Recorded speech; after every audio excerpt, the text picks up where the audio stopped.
Hello, hello, and welcome back to Tiān 2, episode 18.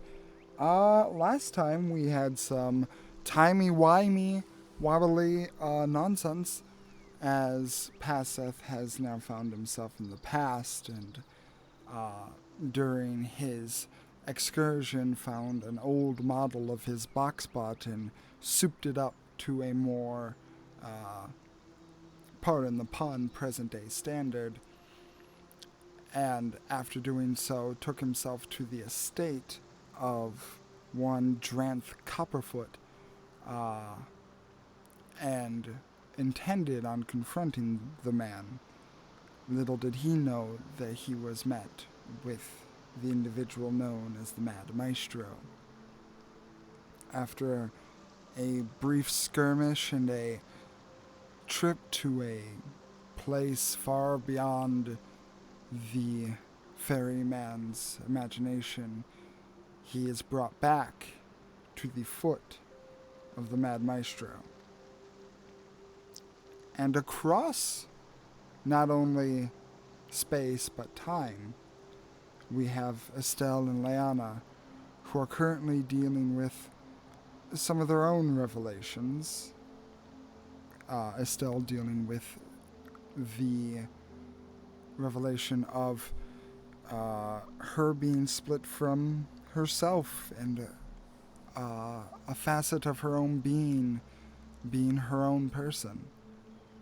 And Lyanna dealing with a newfound power that she came by as the entity identified as Bathal seemed to grant her something, changing her in some way.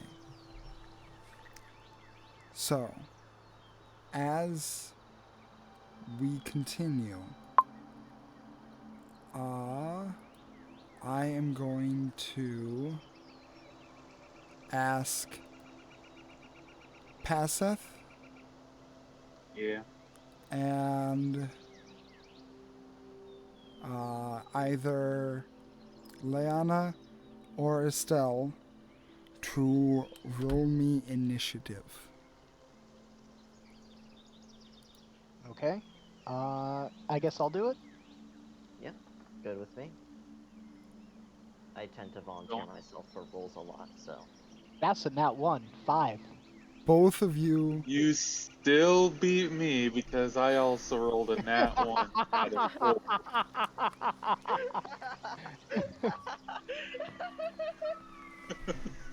How in. Okay. Okay. So You yeah. said that we were rolling too well before. Yeah, well, okay. Hey, we're just getting him out of the way now. Getting him out of the way now. Yeah, thank goodness I got that natural 1 out of the way. Oh boy. Okay, so we will start with Leanna and Estelle. As you guys continue on your journey down towards Dark Gulch, end of the second day, beginning of the third, I will have either Leanna or Estelle roll me a D100. The closer to 100 you are, the better. I just rolled the last one, so you can take this one. Alright. 1d100. 58. Okay, 58. On the better half of halfway. So, as you two continue on your journey,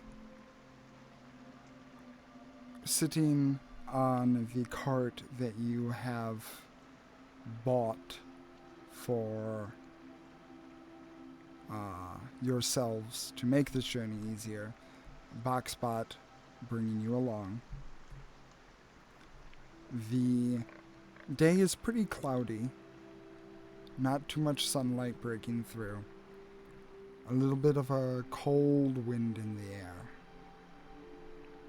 And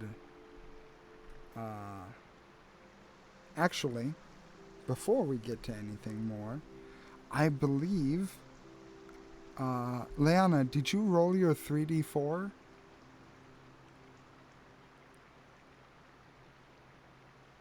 Root. For what? Giant Soul Sorcerer. It's a thing that happens when you take your first level in it. No, I have not, because looking at the UA, it doesn't mention to do that anywhere. It's a specific one on the one you have.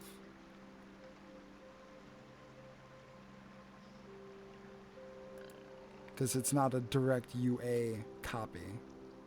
Okay, no, I haven't done that, so I'll do that now. Okie doke. 5. 5. Okay. I will say that this is noticed in the morning time, but Oh, right, I get taller.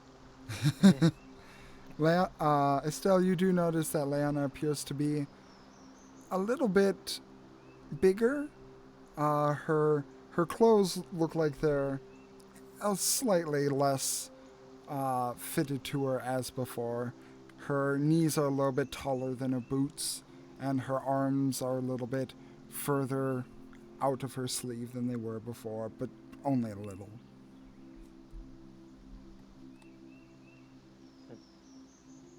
Did you have like growth spurt overnight or something? You look a little bit taller. Maybe? It didn't hurt like previous, like, regular growth spurt. Huh. Alright, Actually, just to note, this pushes her over 6 foot. you're taller. You're taller than Estelle now. Yeah, she is now 6'1". Uh, so yeah, Estelle's gonna have like a little thinking face on and say, "Wait, do you think that might be part of the giant magic earlier, making you taller?" I mean, that would make some amount of sense. Yeah, I don't know if it is, but that's what I'm attributing it to. Also, you're I, taller than me. I don't like that. well, maybe we could find you a giant and they can make you taller. Eh, I'm like, I don't dislike it that much.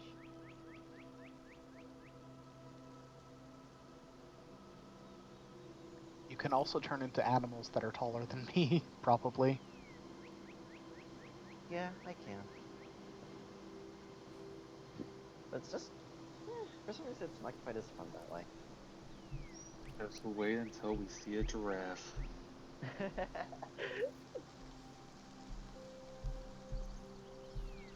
So, continuing on your way, the morning seems to go all right. And then, towards noon, afternoon, slightly afternoon, you both can clearly hear from the path that you are looking on, which is basically facing that would be a east, kind of an east, southeast direction. You hear off to the northern direction in a more heavily bit of woods that you are passing by. It sounds like two higher pitched voices coming quickly for the tree line from inside the forest coming out.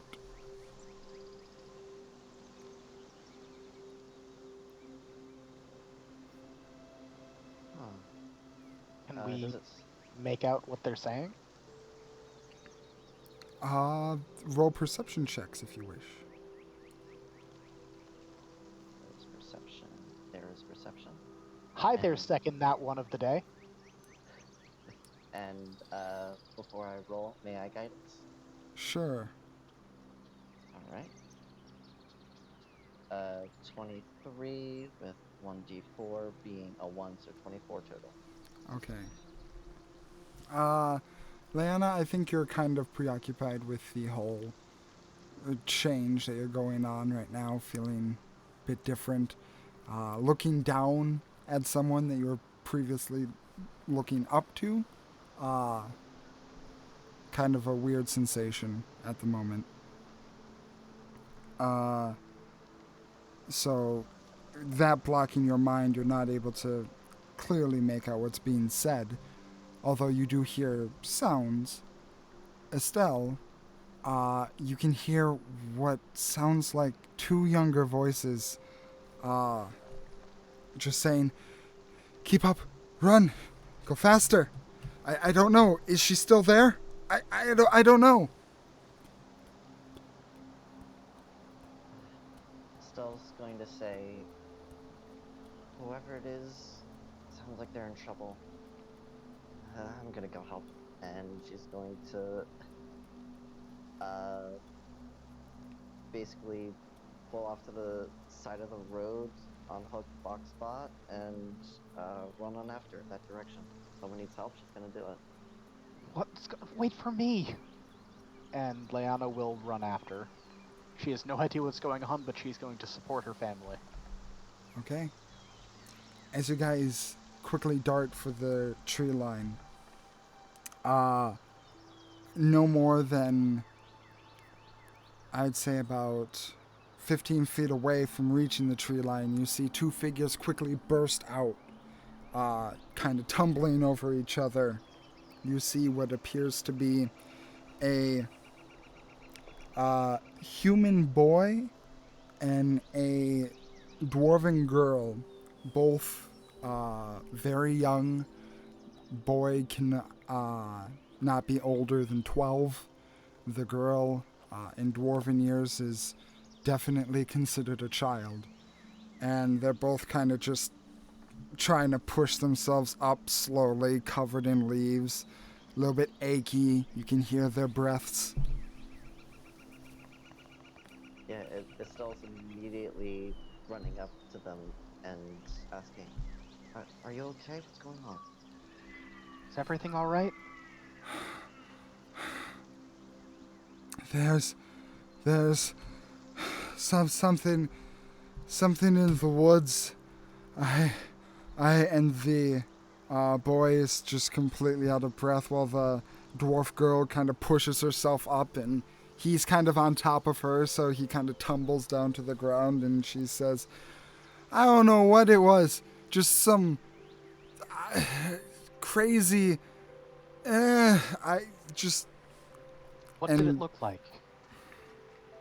it didn't see anything. Just there's a sound, and it was loud, and then quick flashes everywhere, and then we heard something cut, some sound of cutting. I don't know. I don't know. It's alright. Breathe. Safe now. Breathe. Is there anyone else with you? No. The dwarf girl continues. It was just him and I. We were just playing out in the forest, and then the I don't know. Okay. Leanna wants to insight. Okay, go ahead and roll insight. 19. 19. She appears to be a terrified child. Okay. Just with all the crazy shit we've seen, a terrified child might not be a terrified child. Hey, you are more than right to be wary.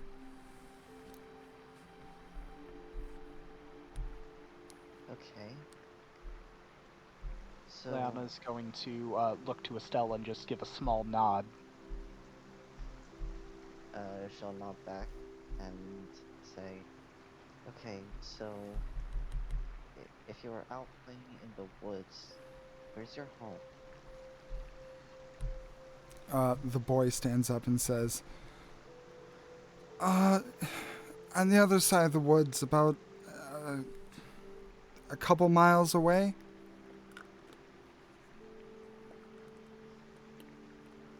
Okay. Uh, Estelle will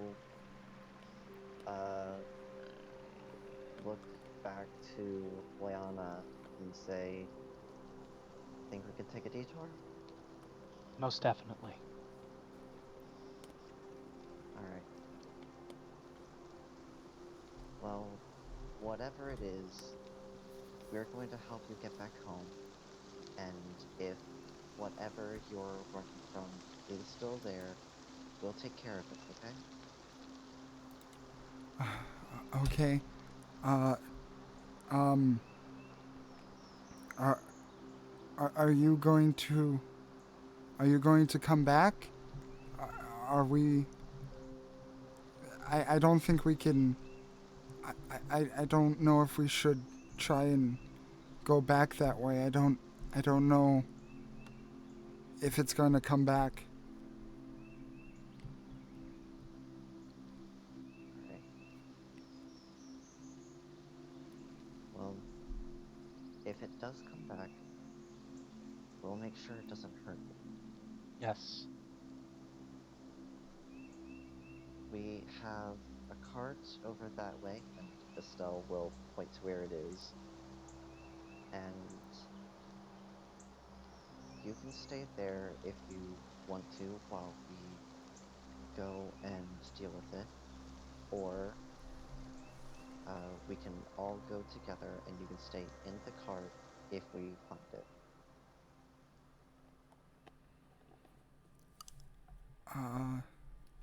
The boy looks over to the dwarven girl and she just kind of sighs.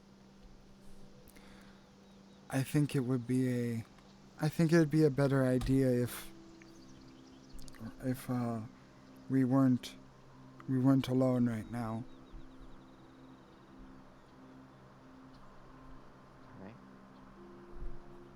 Alright? Don't think the plan was to leave you alone.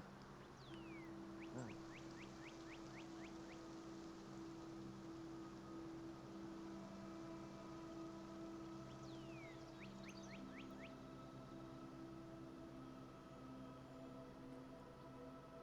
They're Let's get just you home.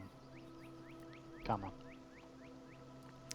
So you're putting them in the cart and bringing the cart through the forest?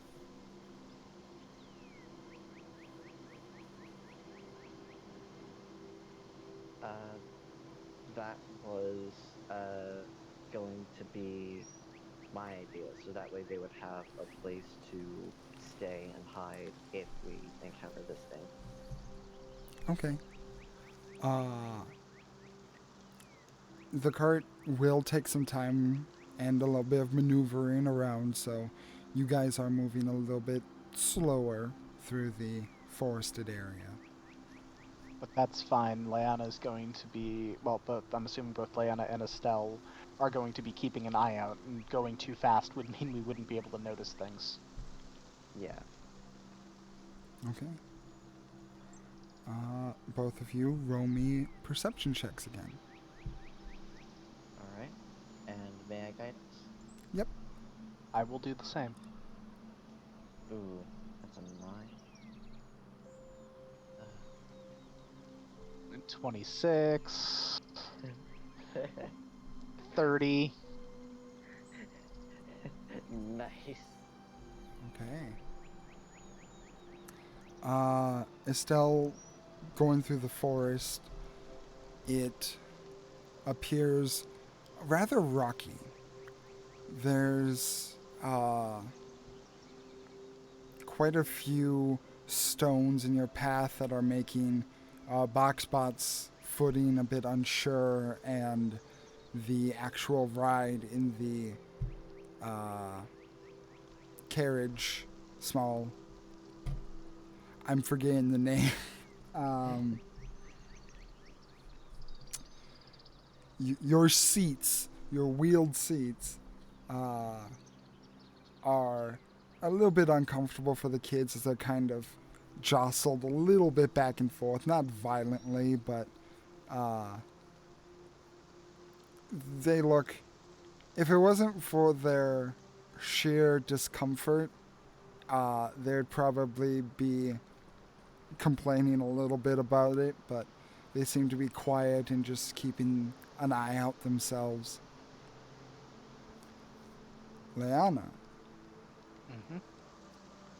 as you're going through the woods, you hear in the distance a small stream that is running, and as you get close to it, you can see the clear water that creates a little bit of a divide in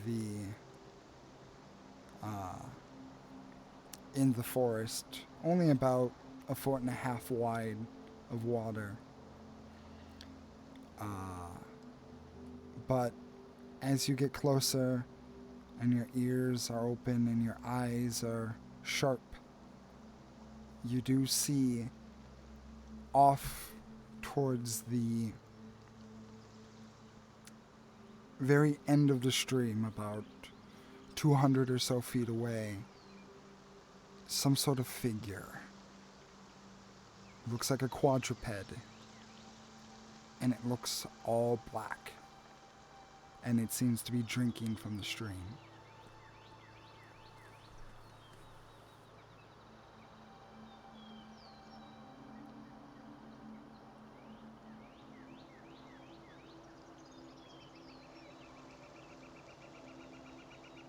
All right.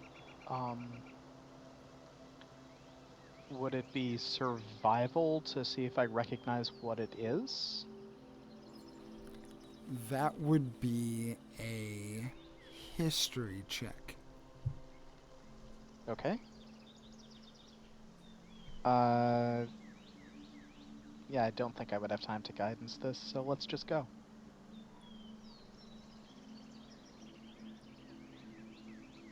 13. 13.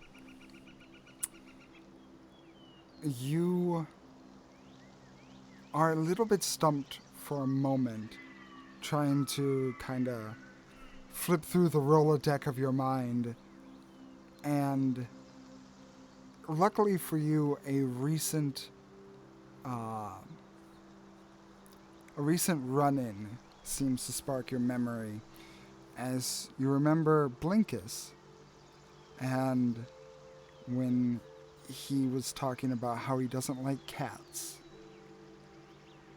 And then you start to remember stories about a certain cat that seemed to prowl the Feywilds and was a fierce predator, and something that also was a story told to kids to stay away from woods at night and to not stray far away from their parents. You do remember this as a creature called a displacer beast.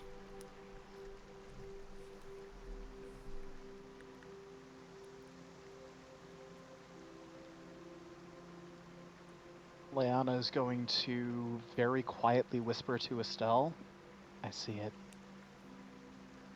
And the kids were right to run. We need to be careful. It's a fey creature.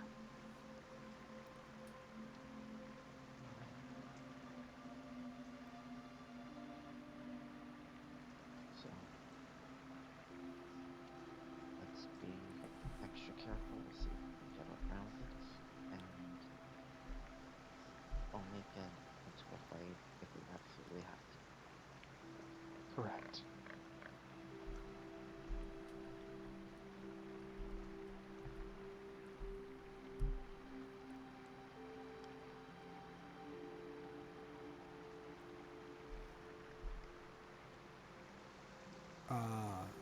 what are you guys doing? I would say, if that's alright, doing our best to give it a wide berth and to try to not attract its attention. Exactly that. Okay. Give me a stealth check with disadvantage due to your cart. From each of us, or just total? From each of you, yes. Okay. Alright. 9. I'm the sneakiest rogue.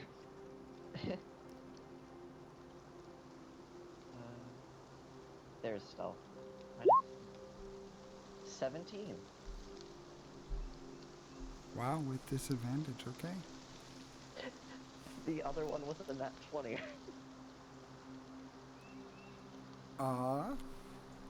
As you guys begin to try and sneak around, the creature itself is still a distance away. It's about 200 feet away. It's not nearby. But as you begin to cross over the stream, Estelle, you're able to do so fairly easily, your feet almost gliding over the leaves. And Leanna, you would normally be able to do such a thing with equal ease, but as Boxbot kind of walks over the stream itself, there's a bump and a shake, and you notice the human boy who is sitting in the cart begin to wobble back and forth, and he begins to fall out of the cart. And in order to stop him from going face first into the rocks, you quickly lunge forward and catch him just before he does. In doing so, making noise.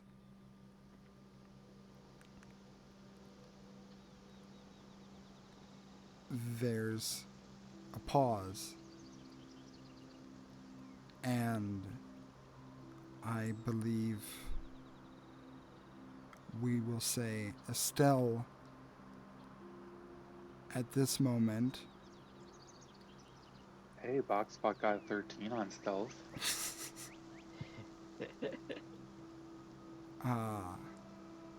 Estelle, you would be the one to see it at this moment.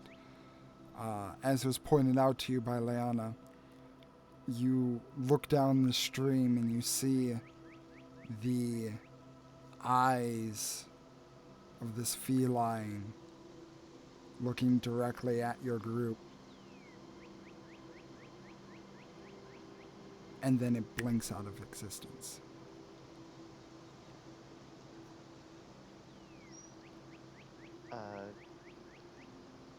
Going to say, not in a whisper, but still relatively quiet. It saw us. Gotta move. It's gone now.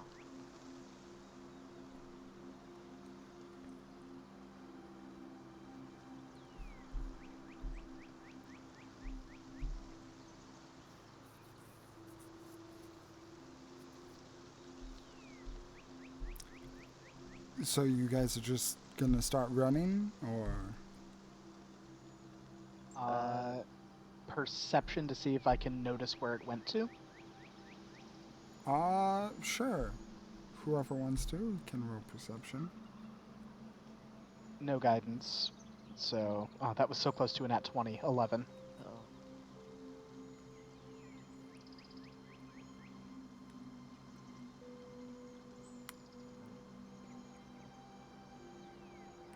Where's the button? There it is. Yes. 13. 13, looking around, there's only a little bit of wind that seems to be pushing along some leaves and the sound of the running stream. That's it. Alright, let's keep going carefully and keep an eye out for it. Exactly. And an ear.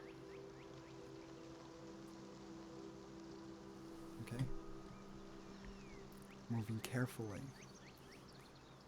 You guys are walking for a few minutes unaccosted. It's eerily quiet. The sound of not necessarily yours, but at least the heartbeat of the kids in the carts are the most audible thing in the nearby surrounding area. And after about a total of 10 minutes of walking, you approach what can be considered a clearing in a sense.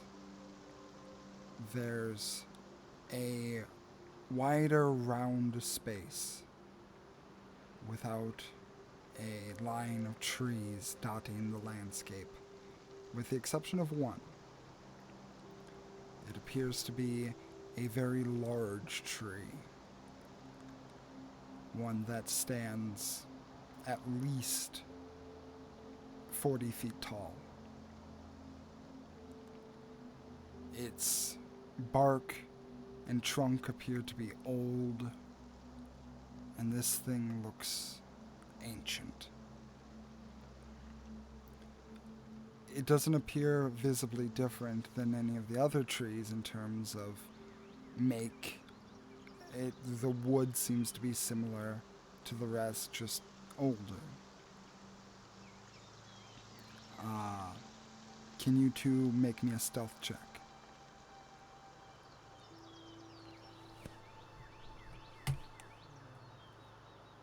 7. I am the sneakiest rogue. 12. Okay. As you guys approach, you... Well, I don't want to put words in your mouth. What do you guys do as you approach this clearing?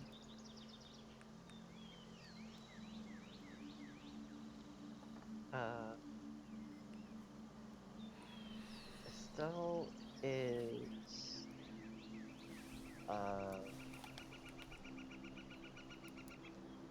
simply trying to make sure that who she thinks the loudest of everyone here is being Foxbot, so she's just kind of perpetually trying to give him uh some type of stealth bonus through guidance and uh, personal direction, and she's just trying to be as still, well, not as still, but like while giving directions to Foxbot, also plotting out uh, her own path to make sure that she's as quiet as possible. Whopping 4 for Box Spy. He is just boom, boom, boom, boom, boom, clomping away. Once we reach the clearing, Leanna's going to turn to the kids and ask, "Are we close? Is this where you need to go?" The boy responds, This is where we first heard it. Yeah, this is our village is on the other side of the woods. Right. We keep going. Okie doke.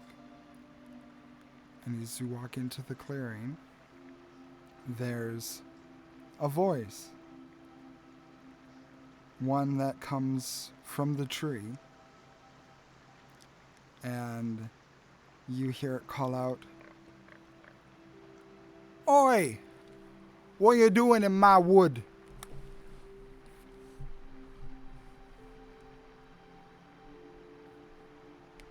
Your wood? Who are you? Who am I? Who am I? Oh.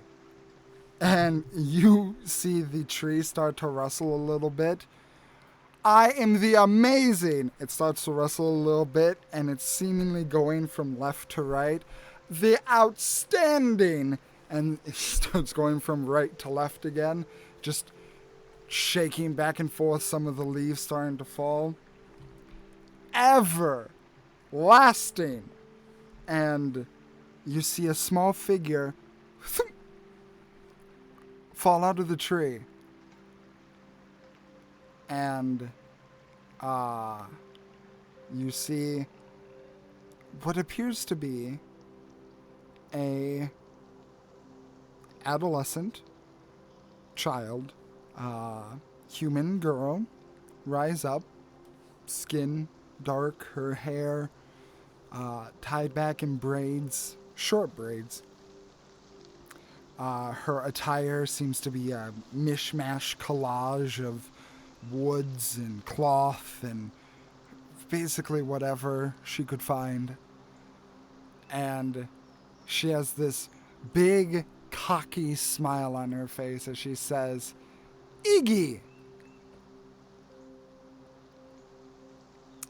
When she finally looks up and actually at the group, Leanna's just standing there with her arms folded with an unimpressed look on her face.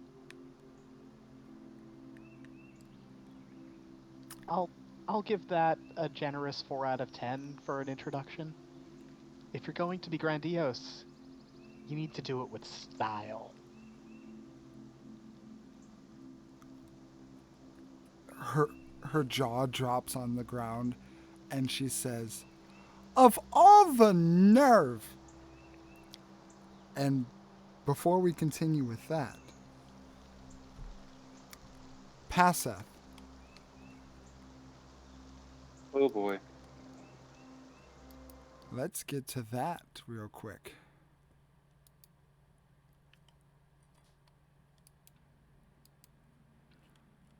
Hold on.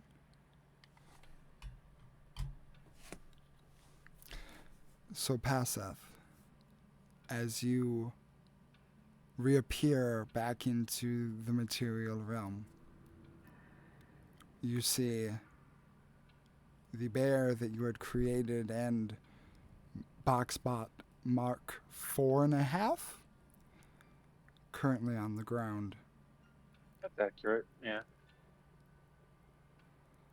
And the Mad Maestro, still with scratches on him, but due to his face being hidden, it's hard to tell exactly how he's doing, turns to you. Huh. So, do you plan on talking, or is this going to be more of the senseless violence you seem to seek out?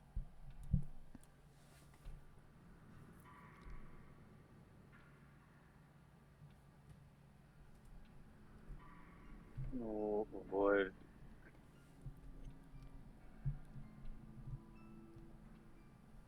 My issue isn't even with you. Why are you standing in my way?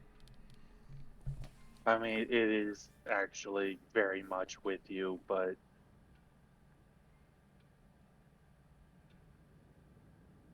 Well, I'm a it just visitor. had to be it just had to be you, huh? That's a good question. Usually, yes, it is me. But something's off. You aren't supposed to be here, aren't you? Oh no, yeah, that's entirely true. That's yeah, 100%. I'm not supposed to be here right now. Then why are you? I'm fucked up.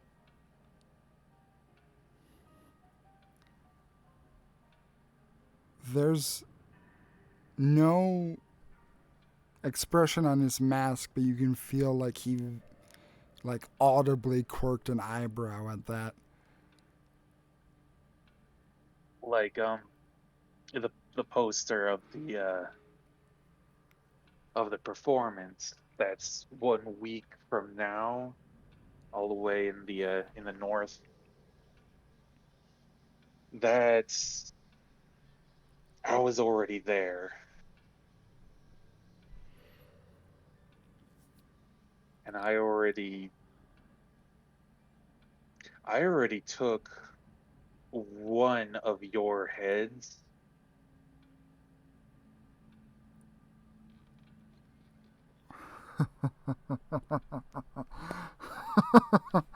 Oh, So now I'm all the way now back here.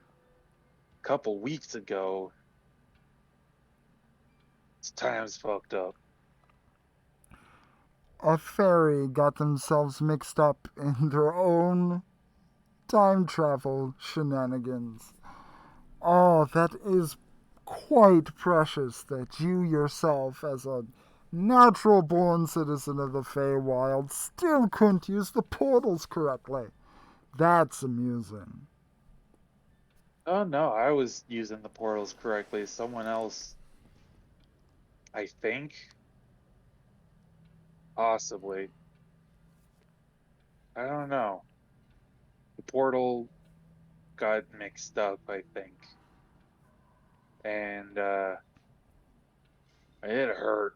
It hurt a lot.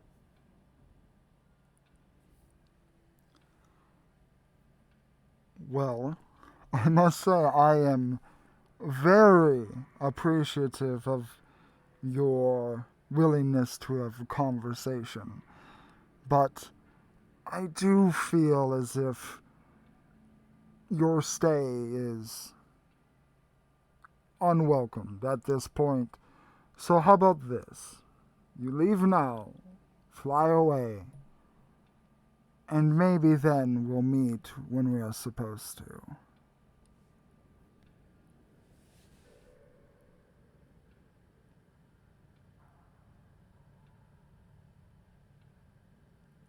Only, only if you give me one answer to a question.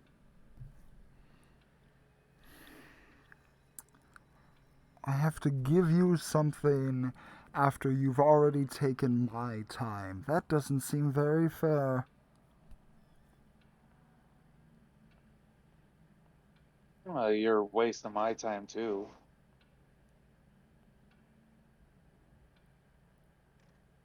We weren't supposed to meet here, so you can go fuck off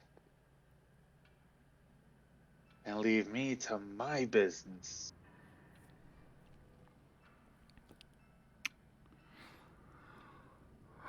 For such a smart fairy, you are quite the idiot, aren't you? And he begins to raise his violin, and there's a moment where it looks like he's about to strum it, and he stops. And you see he's looking over you, behind you.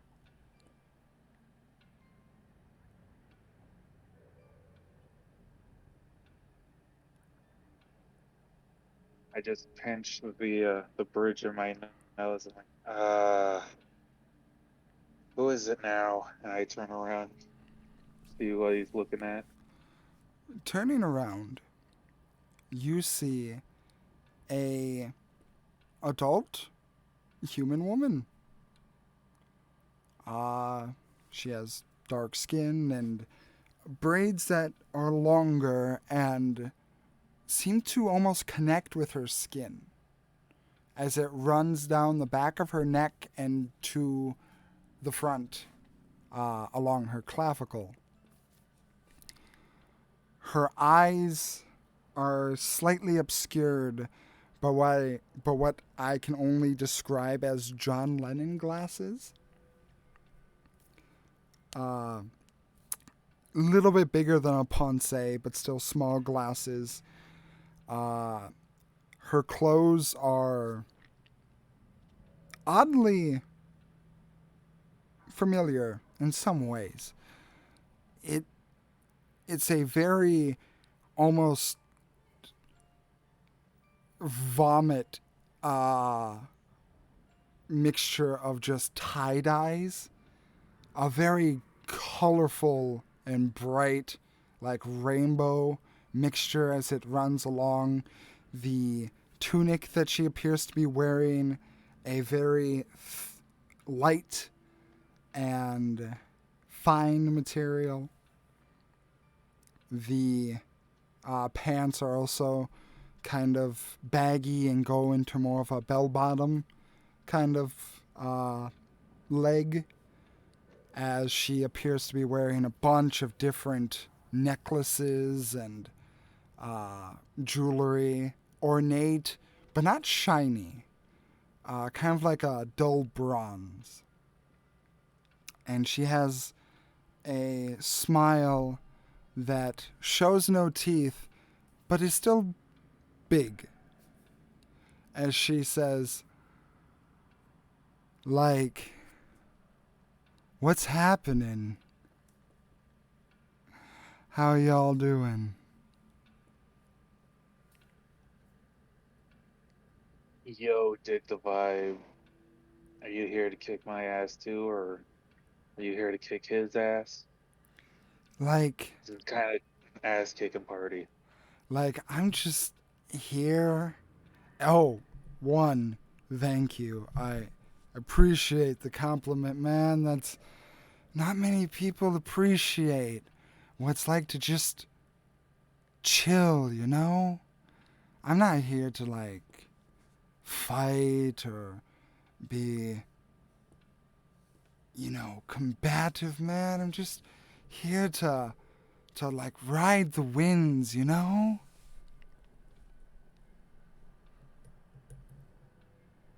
I know a couple of ladies who would absolutely love you.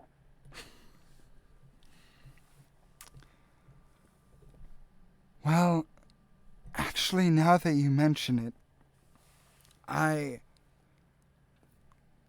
I'm glad the winds brought me here this day to you, little fairy. And she slowly walks up, her steps not loud, very quiet, very slow, but her body posture is very relaxed. Her arms are kind of just dangling at her side, and she's kind of swaying back and forth with each step, not really taking any concerted effort. Man, this I is like me in real life. kinda.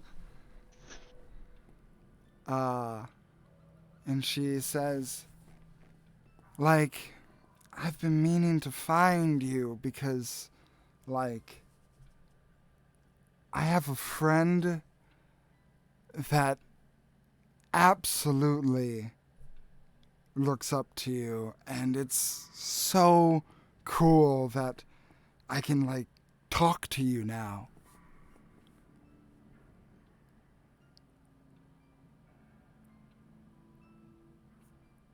Um,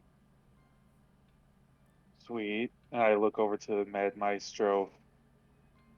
What is he doing? Roll an insight check. Uh, no, I have a proficiency in it. It's only 12 though. 12.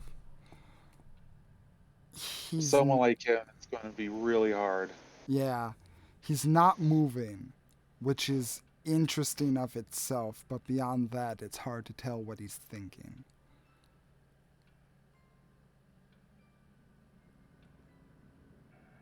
Um,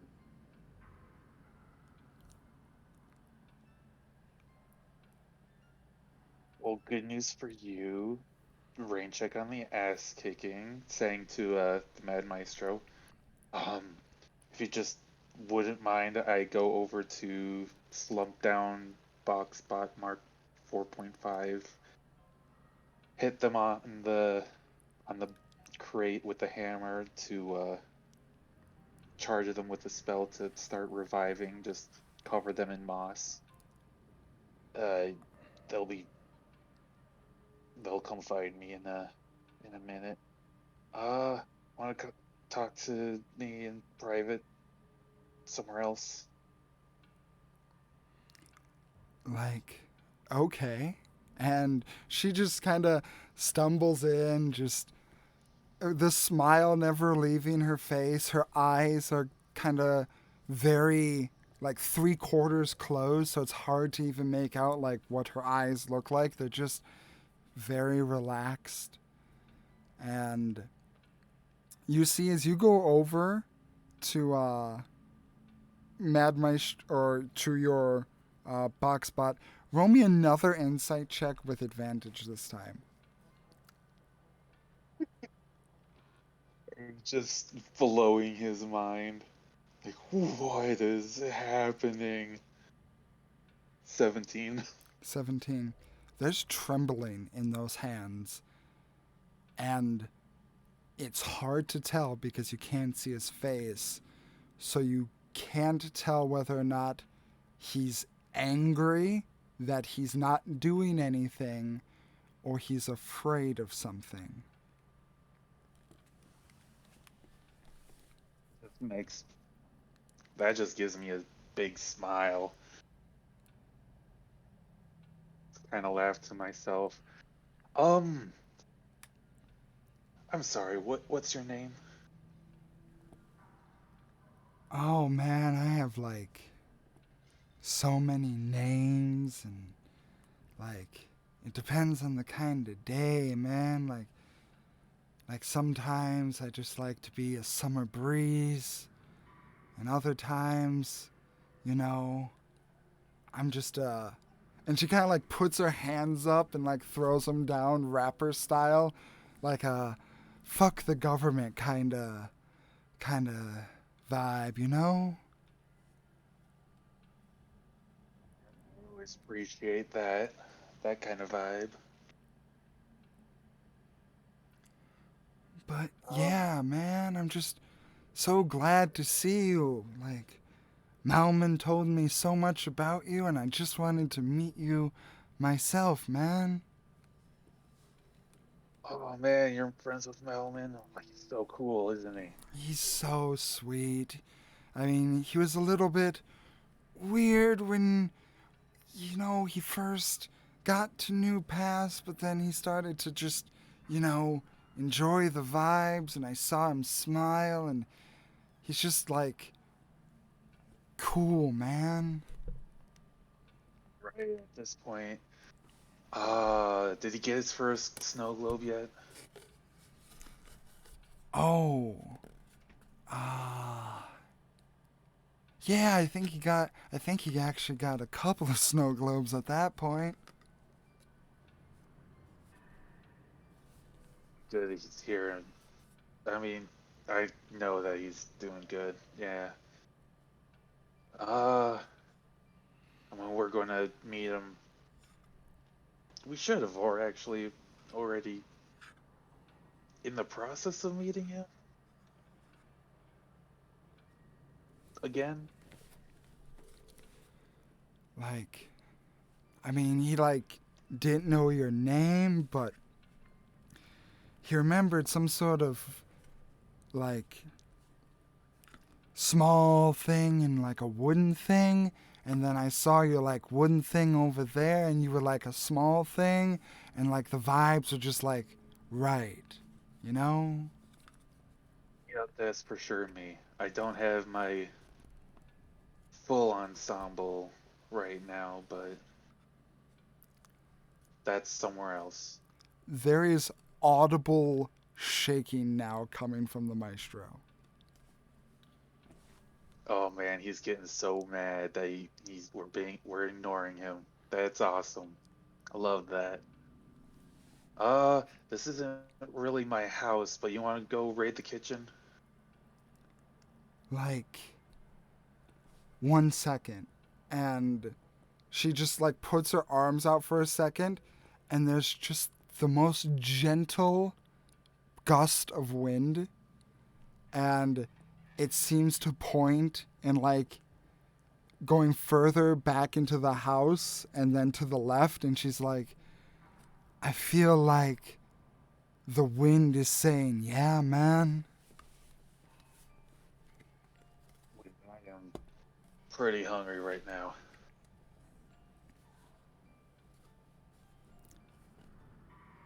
And she will follow you. I'd go to the kitchen, leaving the Mad Maestro there, just shaking in his boots. Roll me a quick history check with disadvantage. Hmm.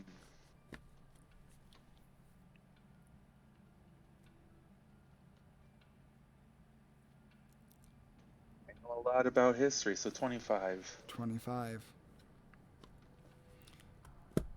There's something that's starting to click in your head. And as you walk back to the kitchen,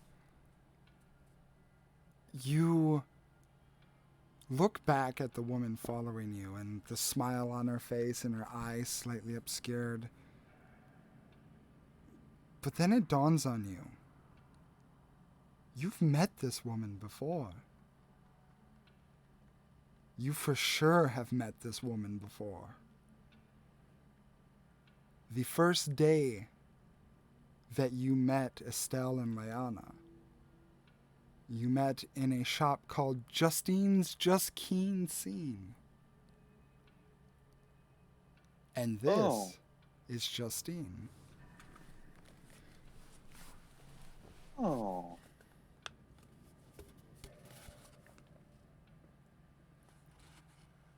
Oh, dang. I just recognized your face. You're, Justine, right? Like, if the government asks, yeah? Oh, I was in your shop, the first time I met my two friends. Been a little bit now, but, all the way in New Pass. Like, I remember, but at the same time, it's like a whole nother life, man.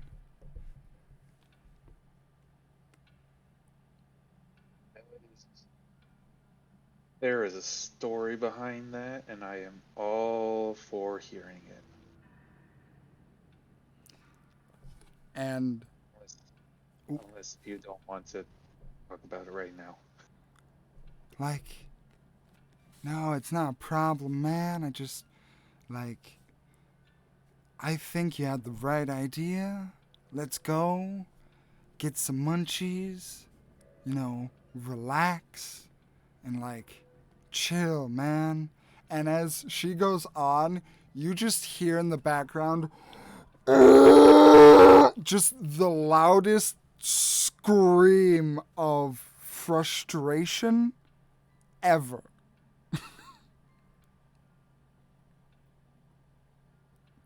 Loving it. You know, the guy who owns this place is absolutely loaded, so he has to have the best munchies. Yeah, man, like eat the rich, man. You know what I say? Like just like it's not even a thing, man. And she will continue to follow you. Hells yeah. Switching back, we go back to the forest with Estelle and Leanna, kids in the cart, and this little girl Iggy who drops in front of you, and after your criticism, she seems a bit indignant looking at you guys.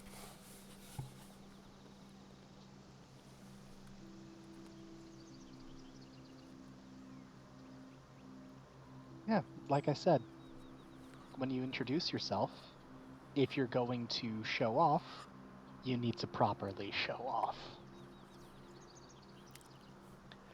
Leanna gives a smile, a deep performance bow, and then would she burn silent image on this? Yeah, I think she would. She's going to, if you'll allow it, begin to do a backflip And while she is flipping, she would like to cast a silent image of her name to appear above her. Okie dokie. Roll a performance check with advantage for me.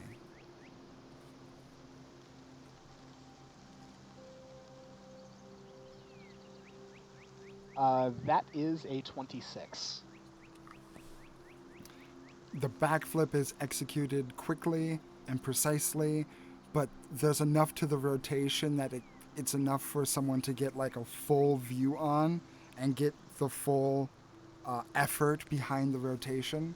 And as you begin to flip all the way over, the name pops above your head in a quiet but still showy glow as you land perfectly, and your name sparkling above your head is brilliantly set.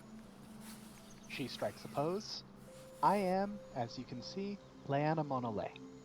And this is how you introduce yourself when you're being ostentatious.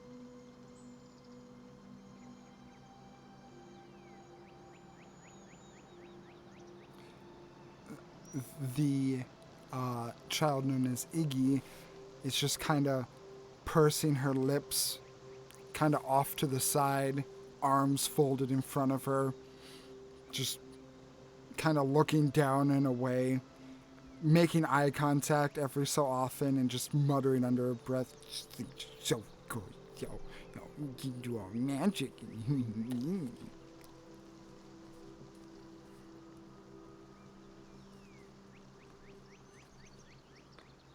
When you try and perform, and you're performing to a professional performer, you gotta bring your A game.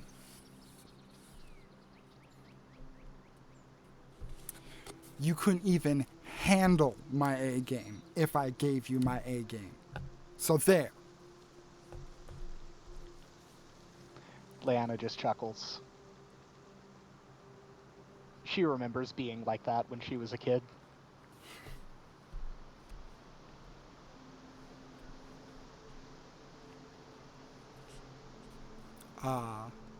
From the cart, the dwarf girl kind of pokes her head around and says, "Hey, you really shouldn't be out here. There's something really scary over here. I didn't you hear the scratching before?"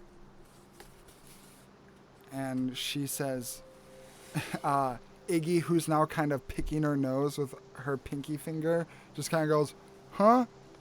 Oh, no, not really. Didn't really think about much." Are you from the village just outside of these woods? No way I'm from some place as lame as that. Insight. Immediate insight. Roll insight. 21. 15. Both of you can tell that there's a very braggadocious tone to her voice and a very like shit-eating grin on her face. But despite that, there doesn't seem to be any indication that she's exaggerating or being deceptive.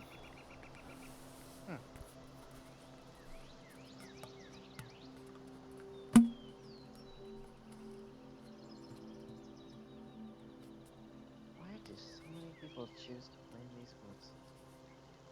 That is a wonderful question.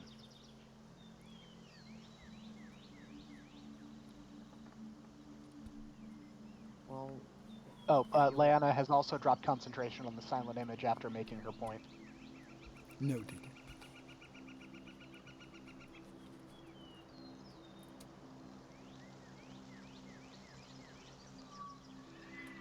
You were saying, Estelle? well, if you were able to get to here, you should probably head home sometime soon. There's something dangerous out in these woods. Oh? Well, Danger's my middle name, so I guess I'm right here. Leon is back to looking unimpressed.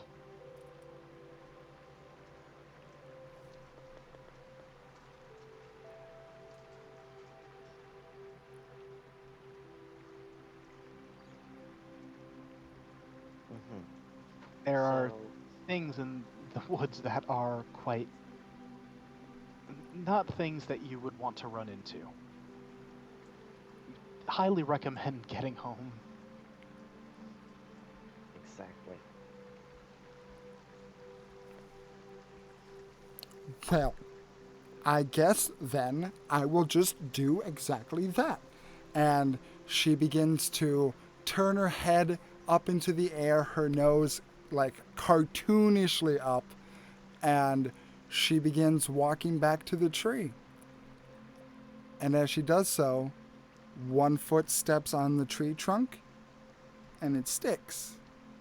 And then the other one and it sticks. And she begins to Spider Man walk up the tree. Now that's more impressive than your entrance. Keep it up.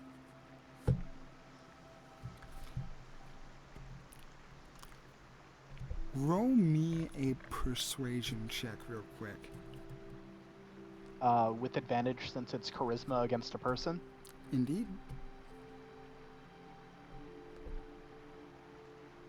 21. 21. She stops midway up the tree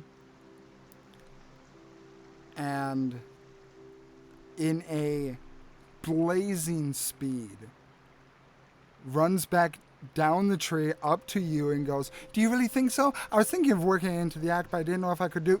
I mean, there's so many other things I could do. I was just wondering if this was something that would be." And she just starts babbling really quickly as she's just looking up to you, proud to get some sort of feedback. Yes, that is a very impressive trick. Definitely work that into your act. The two kids are just baffled in the cart.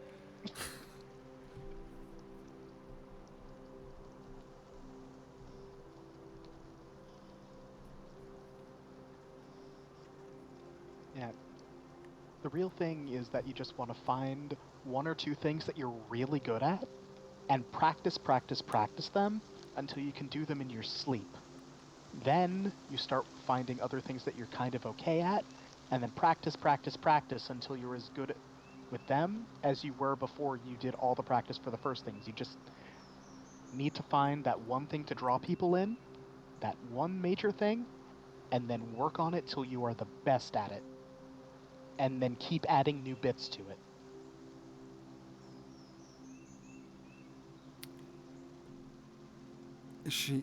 You can see from out of nowhere, she has a quill and paper and she is jotting this down.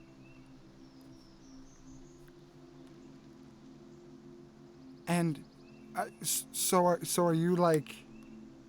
She turns to you, Estelle. So are you like her assistant or something? Uh, or something. I guess I could help with her act if she wanted me to, but no, actually, we're family. Yep, she's my aunt. There's a confused look as she looks at Estelle's ears and then looks at Leanna, looks at Estelle, looks at Leanna, and just cocks her head to the side. My mom's side of the family is kind of weird. Family resemblance is uncanny. Ooh, I like weird. Weird is fun. Yes, it is. Yeah, Uh, I I don't know, but and the boy from the cart starts chiming up. Uh, I don't think it's safe here. sorry. Yeah, you're right. Yeah. We need to get them home. Oh, okay. Yeah. I guess I'll see you later. Leanna looks to Estelle. We can come back through after dropping the kids off, see if we run into the dangerous thing and speak with her some more, right? If it's alright with you, then sure, it's fine with me. Yep, we'll take them home and then we will come back. Okay. I would like to see you again. I guess just make it safe then. And she will scurry on back up her tree.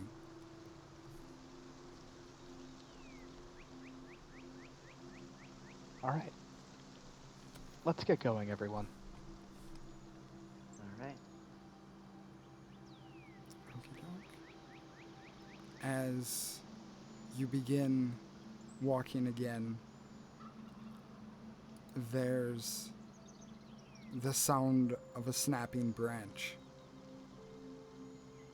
And instinctually, the kids look up to the tree and don't see anything. And then, in a moment, flashing in front of you, there's a black cat. And then another. And then another. I need you to roll initiative. Oh boy, alright. Shall I roll initiative spot? Hi there, another natural one. That's a 5. Because Boxbot is technically under Estelle's control, that would be Estelle's roll. Okay. That's fine. And I got a 9.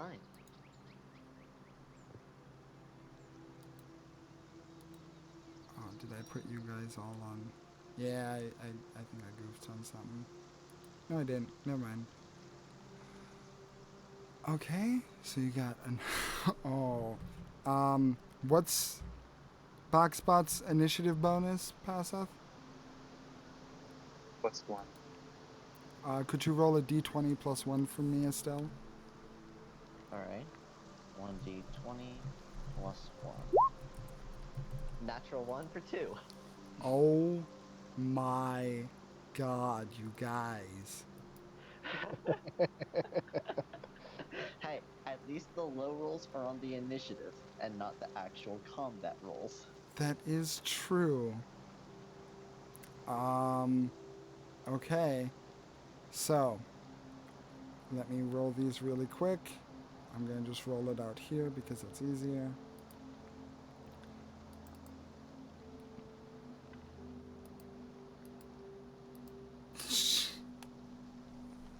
Okay. So, I will put this down in the Discord channel. Hey, we're faster than one of them.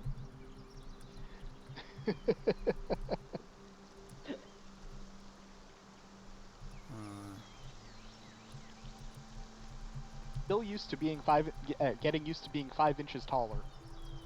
Yeah, that's perfectly understandable, actually. I can flip, but I can't move.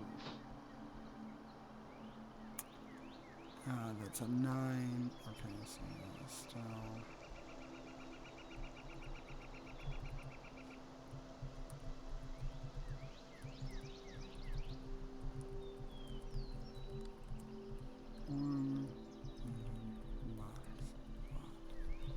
Okie dokie.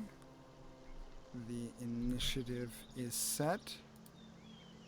I'm going to pin this just so we have it. I'm going to change the music. Doo-doo-doo.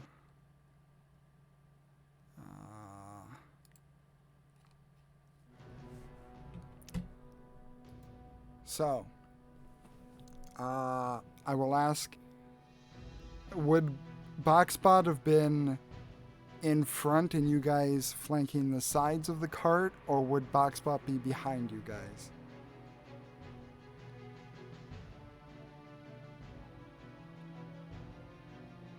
That would be up to you, Estelle, since you were directing Boxbot. Mhm. The way I was thinking it was that um,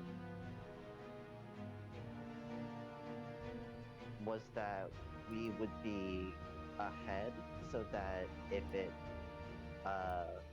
the displacer beast, if we ran into it, then it would be a line of defense between us and the cart.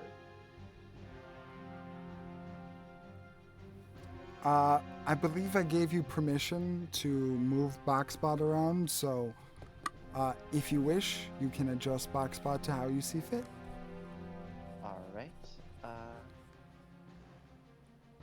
Boxbot probably be around here, more or less. Okie doke. All right. So, combat begins, and we have Displacer Beast number 2, who is going up, and that one is right over here. So, so I'm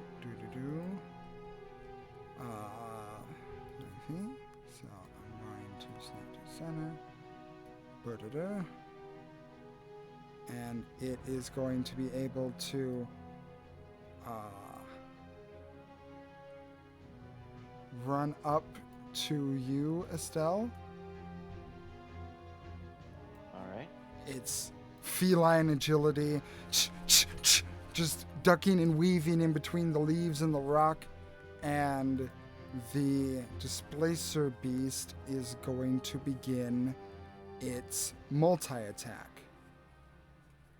It's going to take its tentacles and it's going to try and slash at you. The ends of them covered with what almost look like nails, but are actually just hardened fur at the end, and it's going to try and take a few swipes out of you. All right. Okay.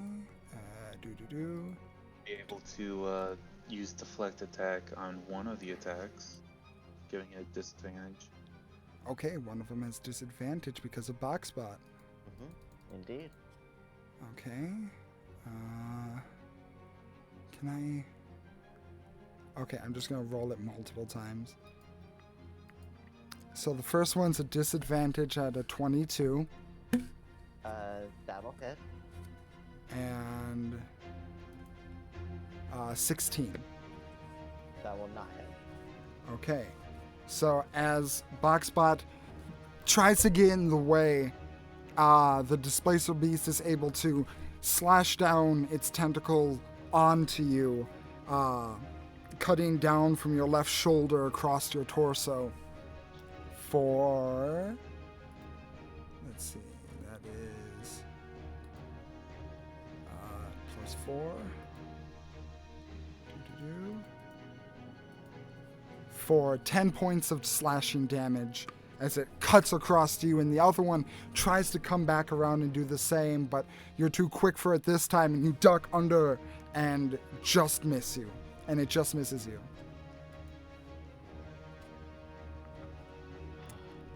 All right. Okay. So that is Displacer Beast number 2's turn. So we are on the Pride Leader's turn. The Pride Leader is going to be right here. And... Oh, nope. That's not what I wanted. Come on. Pride Leader is going to head right about here. And I need everyone to make a wisdom saving throw. All right. 13. 17. 17. Okie doke. Does Boxbot have any immunities to being frightened? He does. He does. Okay. So the Pride leader comes up and lets out this, what you would think would be like a lion's roar, but it's not. It's like a rake being just pulled across the chalkboard. It's this loud, absolutely hissing sound in your ears, and it tries to reach down and affect you guys on a primal level. And so lucky, Maru, you rolled exactly its save.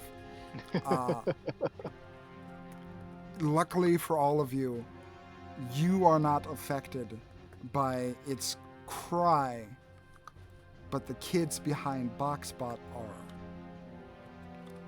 As they, which I will illustrate as this, come on, as this deer, are going to I think they're going to try and run. So the kids are running alongside and get to about here, as they are terrified of this horrible beast in front of them. So that was its movement, its action. Bonus action, it is going to, because it is a pride leader, it is going to blink. And it is going to blink right here. But it cannot attack. So, that's Pride Leader's turn. Estelle, you are up. Alright.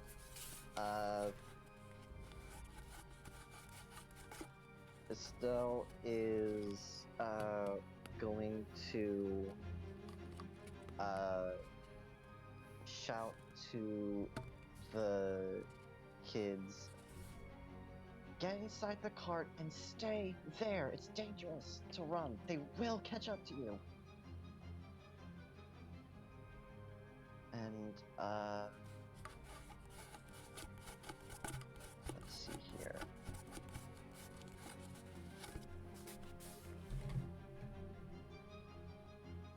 For let's see, where is it? For bonus action, going to enter the, there's the thing. Bonus action, entering the starry form of the archer. I'll take that attack, and it's going to go to the pack leader. Where is it? There it is. So that'll be a 13 to hit. Oh wait, it's a Displacer Beast, so I would have disadvantage anyway. But I don't think a 13 would hit. 13 is its AC. Alright, so I will roll once more to see if it actually hits. 15, so it does hit. Forgot about the Displacer Beast thing. So I will roll damage. 9 radiant damage. As the Displacer Beast pops up next to you, you catch it, calling out to the kids, letting go this shot. It hits it true in the head, and the kind of shakes its head, hurt, but still standing strong. You're gonna want to be more worried about me. And for action, going to cast, now that it's been hit, it has its thing removed, so... Or so we think. Well, or so we think. Who knows? It could be different. Meta knowledge. I apologize. I'm going to as an action, cast Guiding Bolt at first level. Okie doke. Where is it? There it is. That's a 14. 14 hits. And that will do another 14 radiant damage. Ooh. Yeah, as you cast another spell at it, the radiant energy, now instead of the glistening white from before, it's this very warm autumn hue that comes out, and you make true the contact onto the displacer beast, and the pride leader is not looking very happy as Estelle, you can tell that for some reason your attacks are doing more damage than even what you expected them to do. Oh, that is indeed interesting. And seeing that it's doing more, a little bit of the more wicked side of her Fey being starts to come out a little bit. And just this wide grin appears on her face. Told you you're gonna be more worried about me. Nice. And action, bonus action. That will be all for my turn. Okie dokie, Leanna, you're up next. Leanna would like to throw a special card at the Pride Leader. Okie dokie, do so with advantage. Yes. Some spells. There's my attacks. Throne card advantage. Go. 23. That definitely hits. Yes. That is the Reaper. So that would be 10 damage plus my sneak attack. 10 plus sneak.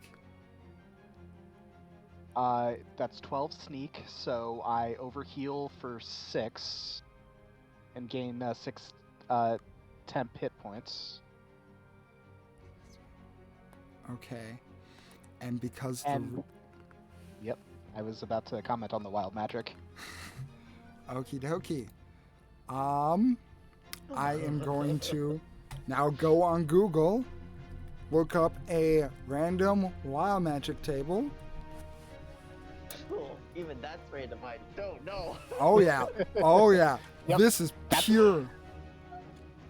That's how we got the Finger of Death last time. Yep. Yeah. Which one looks good? Which one looks good? Which one looks good? No, that one has like 5 things on it. What the fuck? This one looks funny.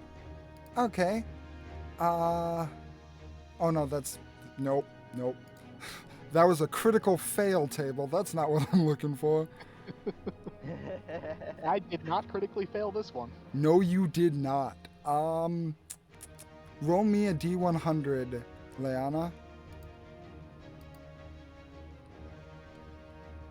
35. 35.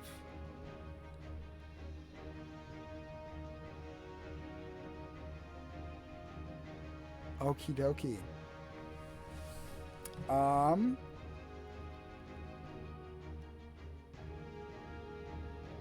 Let's see. Because the wild magic effect happens to the creature that it is hitting. Because that is how I ruled it before. You get a choice, Leanna. Mm-hmm. Do you wish for this Pride Leader to take 2d10 necrotic damage, or do you attempt to cast blindness on it? 2d10 necrotic. Okay, dokie. Roll damage.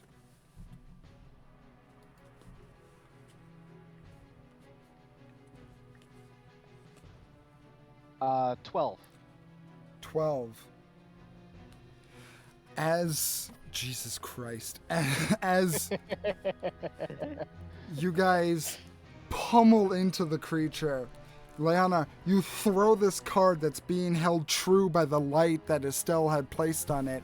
It hits. You hit it with the Reaper. And as you do, you remember a similar skeletal figure that seems to reach out and grip around the neck of the displacer beast itself, cinching in deep to the beast, letting out this pulse of necrotic energy into its being. The beast seems to shriek away.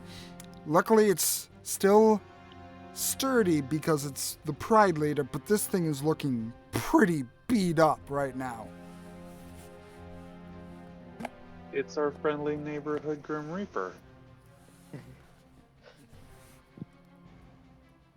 Leanna is going to give it a big predatory grin and use bonus action Magic Stone. Roll to hit. 25. Yeah, that Yep. hits.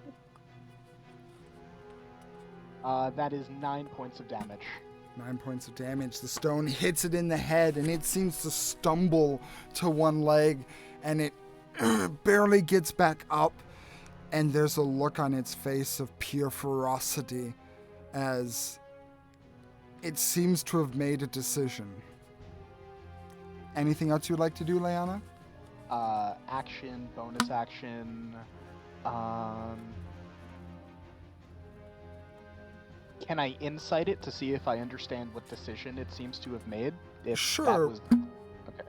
With massive disadvantage. Okay. So I'll roll that a second time. 21 and a natural 20. Okay. I see how it is. You guys roll natural ones for initiative to get my guard down, to make We me told think. you that it was just for the initiative and other things. I rolled ones on perception too, and I'm good at that. Okay, yeah, sure. Hey, that's a natural 20 on a disadvantage, so don't even get it. Well, looking at this beast, its predatory eyeline seems to cut through you and make eyes directly at Estelle. Coming after you, Estelle. Understood.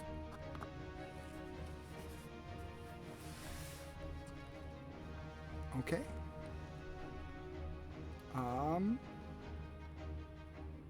Let's see. That's your turn. So I'm going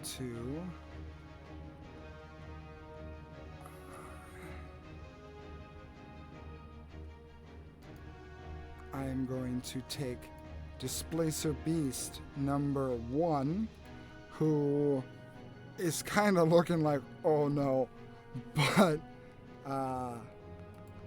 nevertheless needs to make it.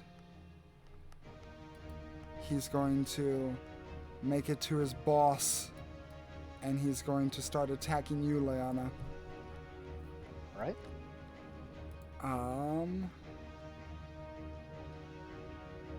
It is going to...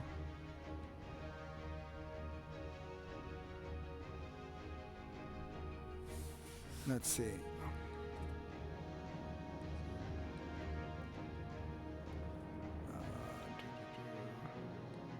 It gets multi-attack, so it's going to use its claws in order to swipe at you. Okay. That is a plus that. 20. Actually, it's going to move over this way. And sorry, I didn't make tokens of them. I should have, but It's fine. it is going to flank with its Pride Leader in order to get advantage on this. Plus 6. So that's a 20 to hit. That'll hit. Okie doke. And it has multi-attack, so it's going to roll again. That's a 15 to hit. That'll miss. Okie dokie, so it rolls one of its damage die.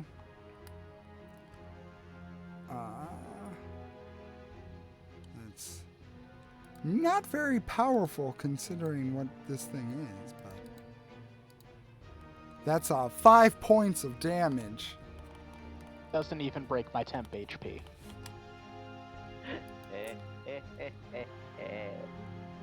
As, let's see, it doesn't have any bonus actions, so that will be its turn. So we head back up to the top of the round, and we head to Displacer Beast number 2.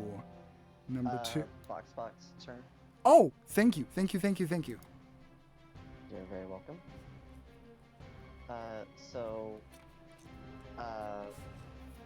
I will need help for what its roles are, but Foxbot is going to go over to. How much movement does Foxbot have? 40 feet? 40 feet, yep. Okay, thank you. So 5, 10, 15, 20 feet to right here. Would this count as flanking with either myself or Leanna? That would be flanking with Leanna. Okay. So, I will do. Foxbot will do its attack. What's the stats for the attack, please, pass up? Here, I'll just roll it. Oh, thank you. 11. 11. Boxbot takes a strike at the creature, but the Pride Leader is looking firm at Estelle and doesn't even seem to register the attack. Alright. Yeah, he only has one attack too, so that's it. Alright. And,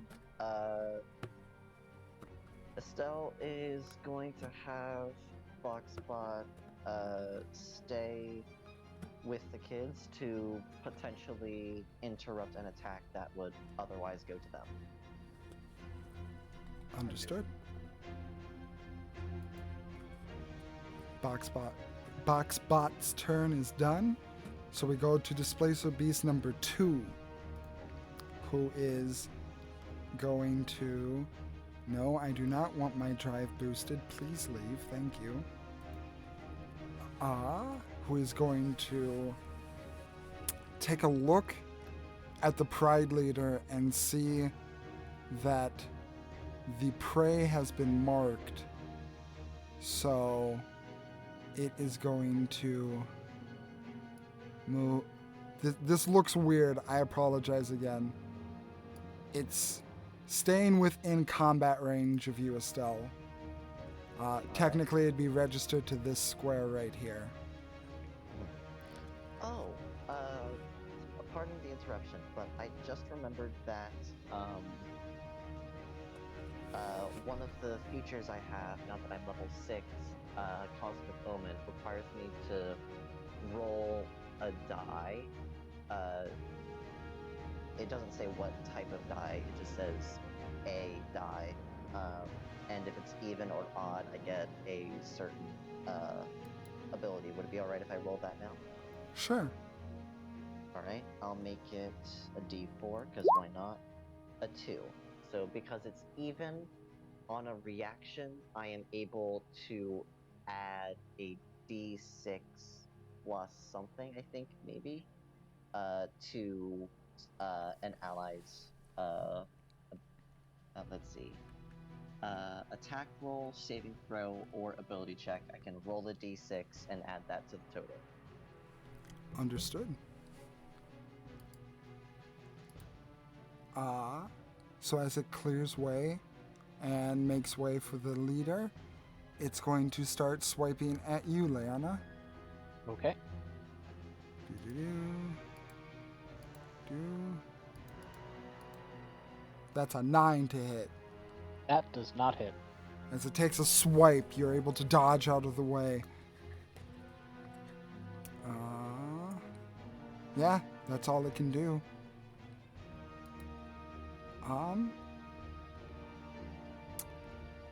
It is now the pack leader's turn, or the pride leader, as it is going to notice momentarily the you know what? No, he's not going to care. He's going to walk over here and provoke an attack of opportunity from Boxbot if you wish. You know what? Yeah. Would you mind rolling that for you, Casa? Yep. Is it still at probably not flanking anymore? If he's moving out of the way. Yes, you're correct. So just a flat roll. Hey, 22. That hits. Actually, wait. It's the start of its turn, so it would have disadvantage, actually. Because it has the Displace for Beast ability, unless I'm mistaken with that. Let's see. If Magic illusion. If his hit If these... yeah, till the these end of displace- its next turn. till the end of its next turn. Okay, never mind. Roll damage. It's 5 damage. 5. Boxbot gets a good hit on it, but it's still moving.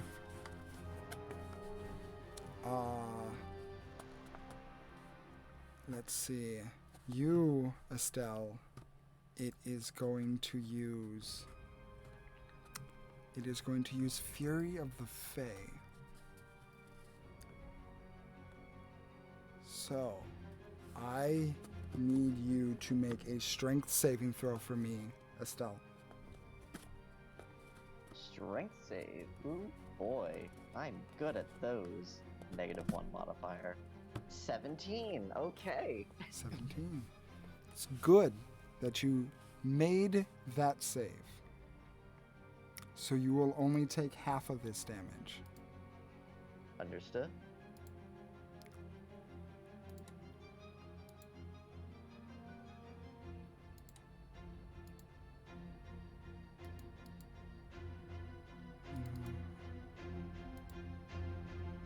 You'll take 14 points, halved to 7. Got it. As the tentacles seem to move in a odd and seemingly non of this plane kind of way, blinking in and out of existence, not quite being consistent. And as it does so, momentarily entranced, it slap, sends these tentacles hitting specific points of your body, trying to make you fall and lose the strength in your legs to carry you, but you're able to hold strong through the onslaught. And Can't be that easy. to keep itself from being... No. You know what? It's going to stay right there. It's your turn, Estelle. Alright.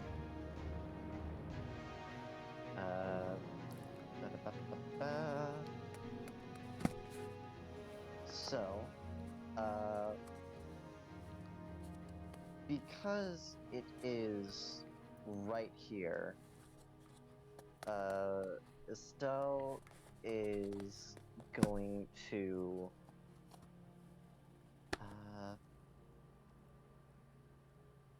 where is it? There it is. Estelle is going to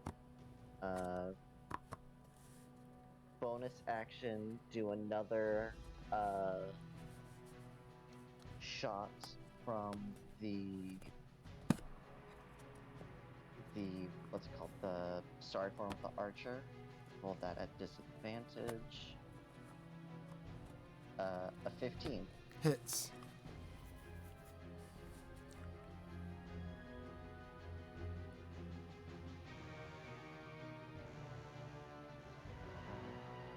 I cannot hear. Big B, you there? Yeah, I'm here. Okay. Okay. Okay. So you are here. 15? Yeah. Hit with the start roll? Okay. Yes. Another 9 radiant damage. Okie dokie. It's looking real rough. Ooh, it's looking real rough. It's looking real rough.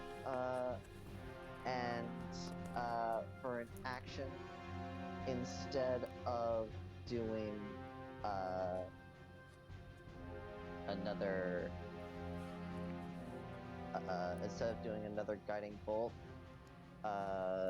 Estelle is going to take out her staff and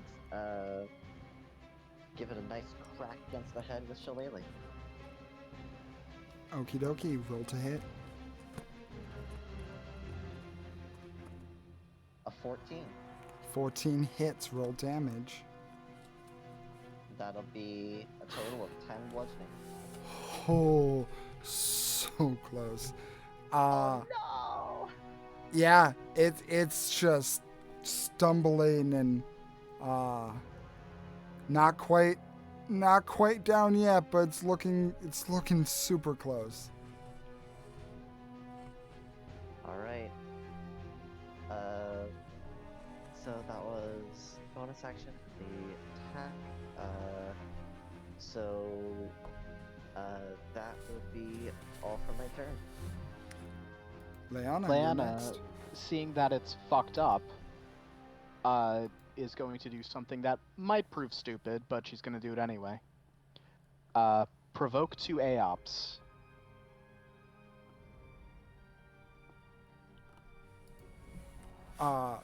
Provoke 2 opportunity attacks. Okay. Yes.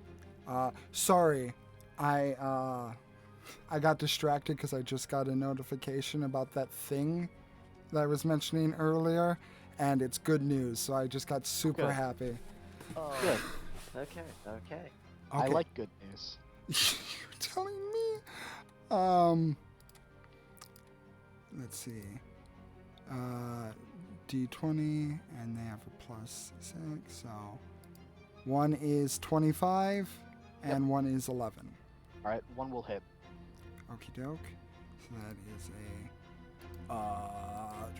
what was the fucking damage dice? That is a D. Poor boys. I didn't realize they had a D4 hit dice.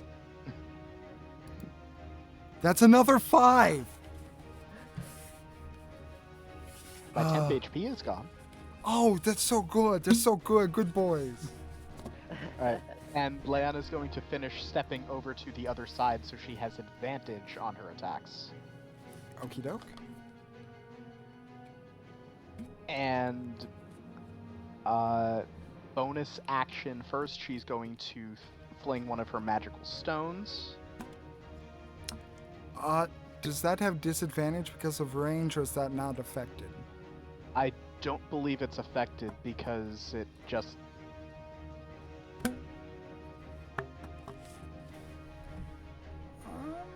It just says range of 60 feet. I don't know if it actually has disadvantage for being close or not. Actually, no. You know what? She has some new tricks, and these probably hurt more. Her hands are going to sparkle with electricity, and she's going to reach out and touch it. Ooh. Go for it. Do it. Shocking grasp with advantage. That's a 20 to hit. That definitely hits. Let's go. Shocky. For 12 points of lightning. Okay. As you reach out, your fingers crackling with electricity, you put your hands onto the beast and send the electricity going through its body I need you to make me a dexterity check contesting it for one moment. Check, not a save. Okay. Yes. That's a 7. Okie doke. It has to beat a 7. So, no, an 11, I'm sorry. I said what was on the die. So, 7 plus 4, 11. No problem. So it has to beat that. Let's see. Rolling, it has a plus. It has a plus 4. Okay. It does not. It cannot blink away. So, as you put your hands on it, infused with this power that you just got the other day, you send a current of electricity through the displacer beast's body. This monster that is at least 10 feet long, as it just shocks its entire form, it seizes up in the moment, and the fight goes out of its eyes as it is now down. She will flex her fingers and look at the other displacer beasts. Do they speak a language? They do not. Okay. Well, she's still going to snarl at them. Run. Make an intimidation check. Since it is a creature, would that be with advantage? Yes. Do it. Do it. Do it. High rolls. High rolls. High rolls. That is a dirty 20. 20.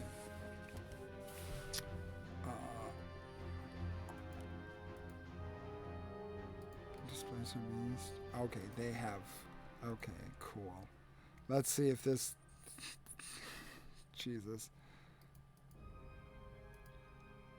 Yep. No. That's a 5.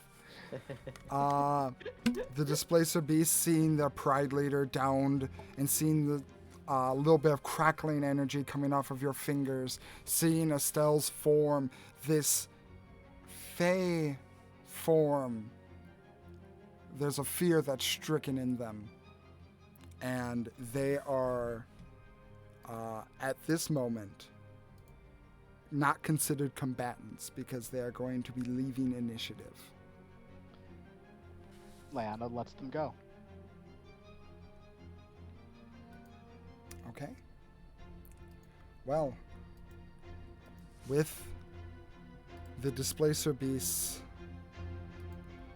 no longer being a factor as they flee from this scene, this is where we're going to take our break. Sounds good. All right. We will see you guys after the break. See you in a bit. And my food's here. And welcome back. So, after the battle with the displacer beasts, we hop back to Passeth, who is in the manor of Drenth Copperfoot with a new ally who seems to be a fairly chill person. So chill, it's even thrown off the Mad Maestro. So, Chill friend. what are we doing? Head into the kitchen, grab a sandwich, munchies, Okay. and yeah. You're kind of coming in a little bit staticky. Uh-oh. Oh, that was good. Oh. It might have just been a little bit away from the mic. You might have just moved a little bit away and it might have come in weird. Okay. Yeah, just get some munchies. It's a Okay. rich guy's house. He has to have some good munchies. As you go through the house and you go in the direction that the wind has taken you, you get a familiar and uncomfortable sensation in your nose, your eyes, and your ears as there's around the corner you can feel it in your essence. A high, high concentration of iron.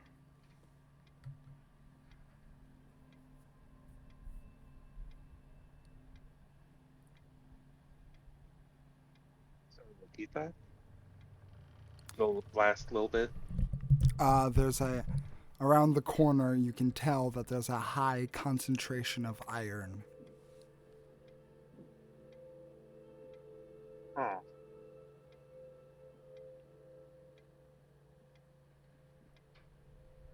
That's not good for multiple different reasons.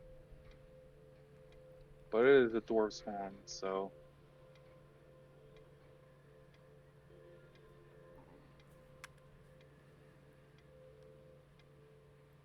I continue on a little bit more cautiously. Okie dokie. Going around the curve. Can I get a Constitution saving throw from you? My cat's stepping on my keyboard.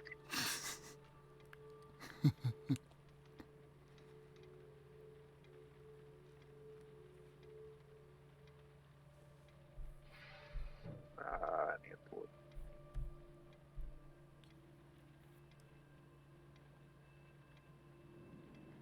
Oh, geez. Oh, geez. Internet. Turn my internet off. Oh, no. Oh, your internet went off? No, on my laptop, he pushed airplane mode, which turned my connection to the internet off. Oh, Yes. Give me a moment. no problem.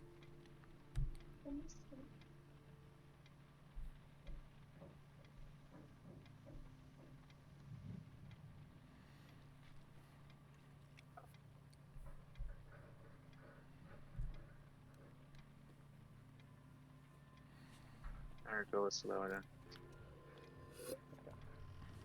It's loading.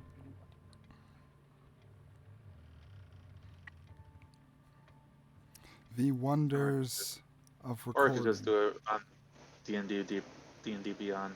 Oh, I have a +6 to my con save.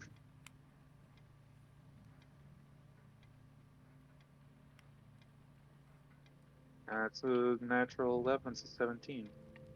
Okay. Uh, it doesn't feel great to be in here. Imagine waking up with a headache and then going into a freshly painted room that's been closed off. It's that thick chemical scent along with just not a good headspace that's making it uncomfortable, but definitely not unbearable and definitely not taking damage from it.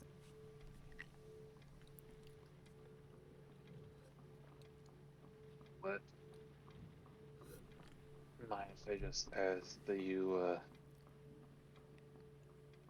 just rummage around, get me something? It's very uncomfortable for me to be in there. Yeah, like, I say to Justine. no problem. And she goes around the corner, and you can hear the rustling of drawers opening and closing. You can tell that she's also not like how an animal would go through a house. They don't reclose what they open, and a lot of times she's opening drawers and they just drop to the ground with a loud clunk clunk clunk. So you can She's a really rude house guest, yeah. and she's just going through, and after about 5 minutes or so she comes back with a handful of various kinds of foods, some salted meats. She's got some veggies in hand. She's got what looks to be a bowl full of something. It looks to be kind of sparkly, but a bunch of stuff.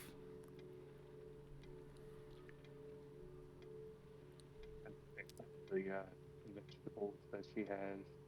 Just start munching on it. Oh, I really don't like it in here. Let's take this outside. Sure thing. And you Oh, head. Oop, go ahead. like just on the way. So,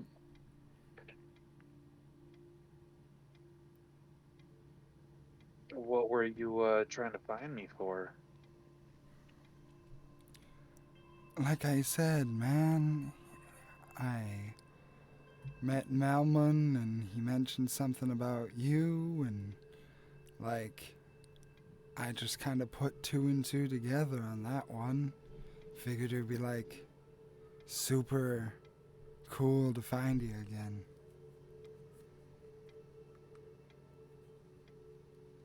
Yes, sir.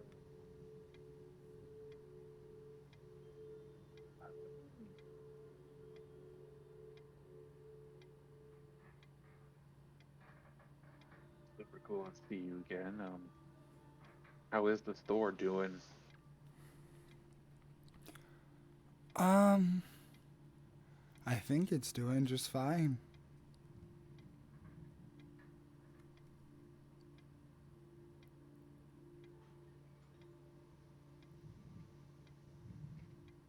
Cool.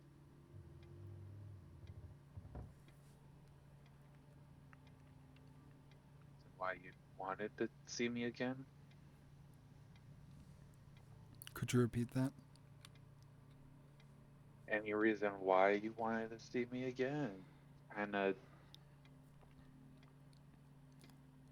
kinda coincidental that you found me here since I'm kinda not supposed to be in this town right now.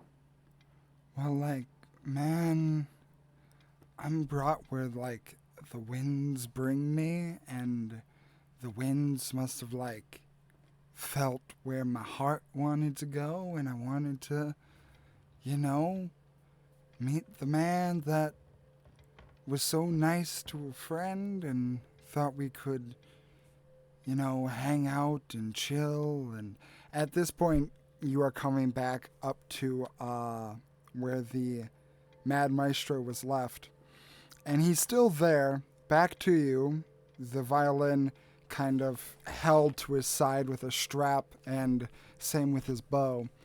And next to him is a familiar sight passeth, as there stands a stout, handlebarred mustache with a tiny soul patch, hair slicked back in an ugly grease, and very well dressed dwarven man, Dranth Copperfoot.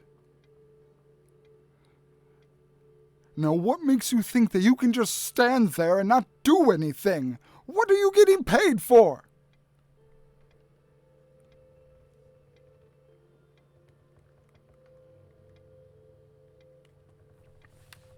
Well, look who finally showed up to his front door. I've been banging and banging, asking for it, yeah? You little. And he turns up to the Mad Maestro. Are you seriously not going to? And the head shifts down to Dranth and says, This is not a matter you want to get yourself caught up in. Let it go. Just leave the ferry. I can't. This is the whole point. We got this all organized, and you are just going to stand there, and because of what? That woman? What? And Dranth begins to approach.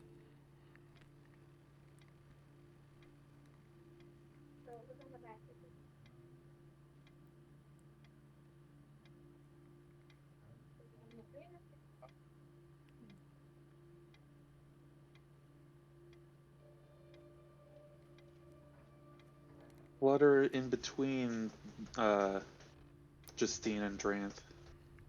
Just kind of put myself.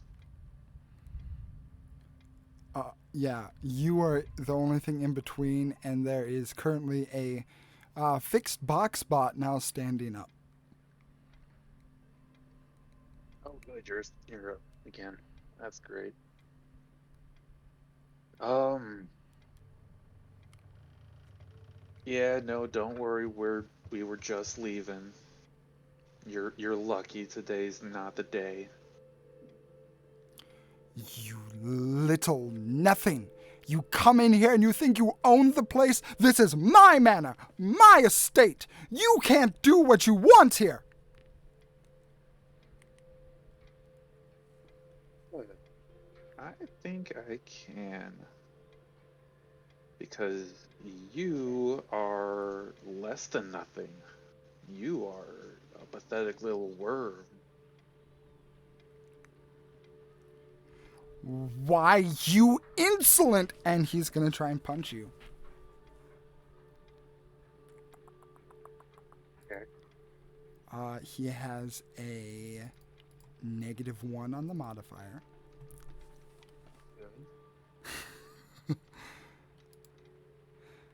Does a 6 hit?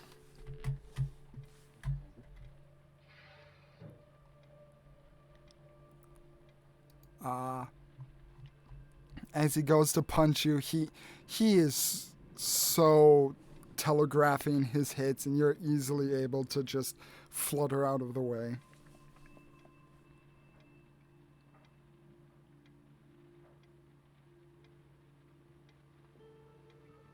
Just like as his fist is coming towards me, I just pop up with my little feet on his wrist and stuff as he just uh just showing off as he pulls his hand away. Ooh! You absolute ingrate! I will see everything you hold dear. And he tries to slap you. Again with his great modifier. That's a 16 to hit. Shield. Shield.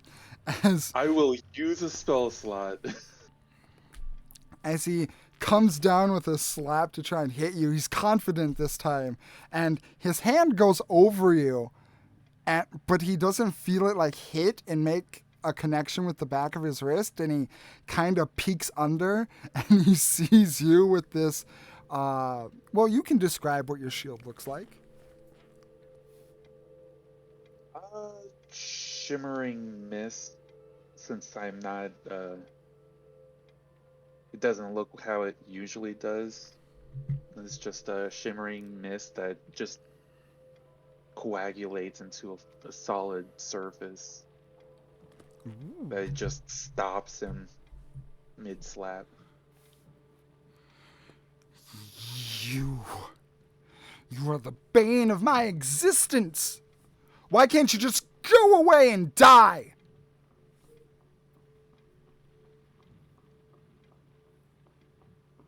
Yeah, no, sorry, can't do that.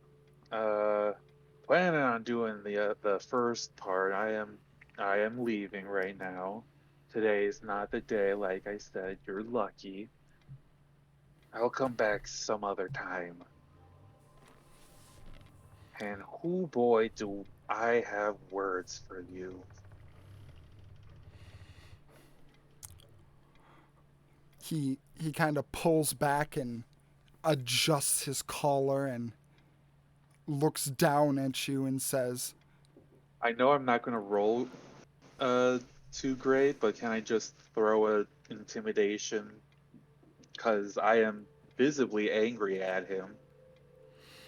I will say, I'm trying a little bit of just little venom in those words. I will say you can do it, but with disadvantage because you two are kind of on the same wavelength here. Okay.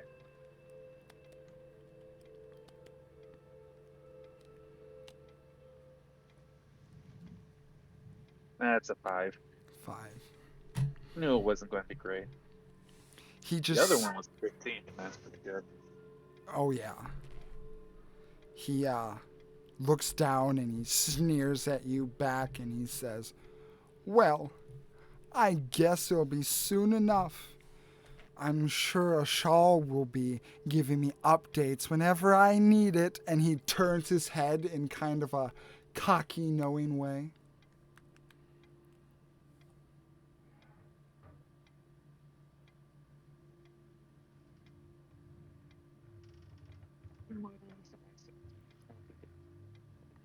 No problem.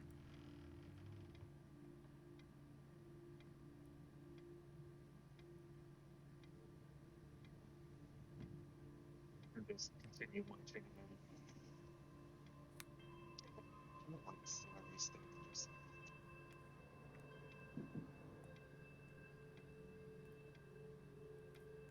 One of Ramp's fancy celery sticks.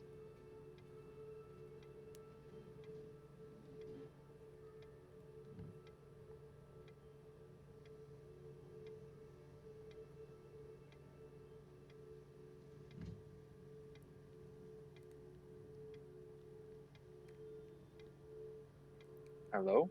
Hello? Hello? Hi, yeah, We can hear you. we still connected? Yeah, I heard Grant's fancy celery sticks was the last thing I heard out of you.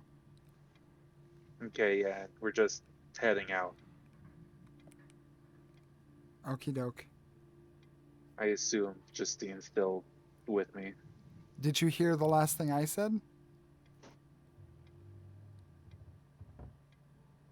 Uh,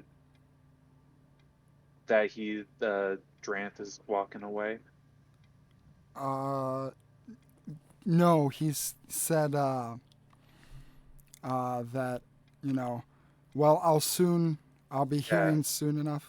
And then he just turned his yeah, head up cockily. He didn't walk away. He's just kind of staring away from you, obviously trying to get your attention or your ire. yeah. Um,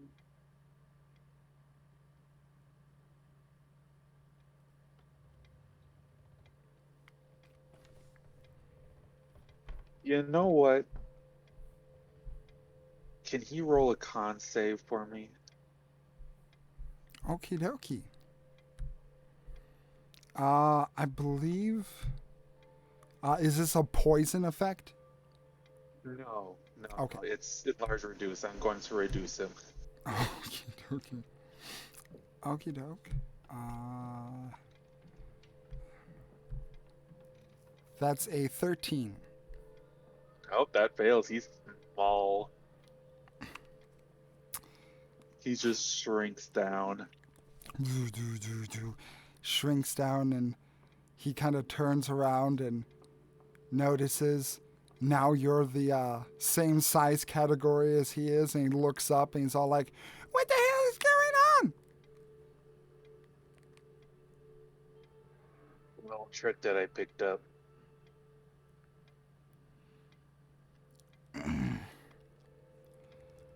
I my I am getting a lot stronger, so definitely not a good idea to keep making me mad, little man.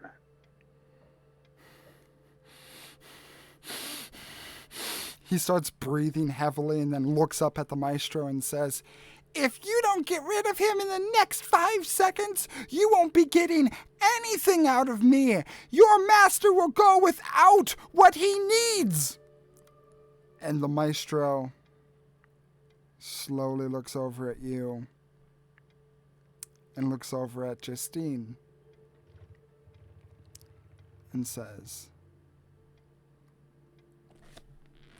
"Well, I guess this wouldn't be the first time I died." And he takes out his violin and his bow and rings it hard. Can you give me a wisdom saving throw? Oh no. 15. 15. Probably not enough. Hold on. I gotta bring something up. Gotta bring something up. Gotta bring something up. Where the fuck did you go? There you are.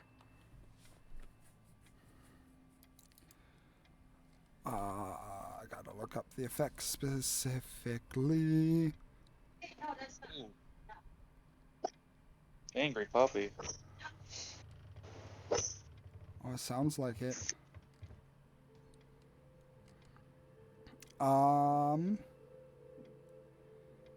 So you rolled a 15.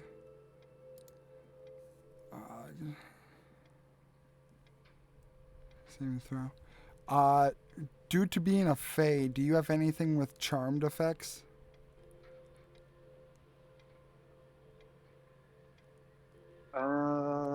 Let me see. I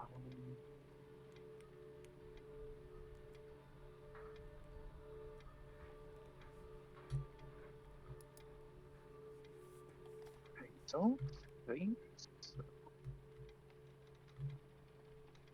Okay. Yeah, no. I don't think so. Okie doke. Then you will take.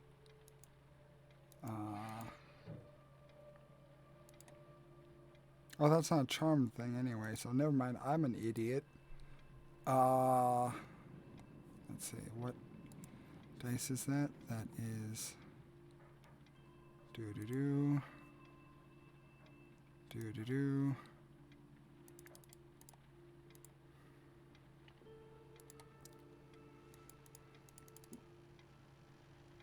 Okay.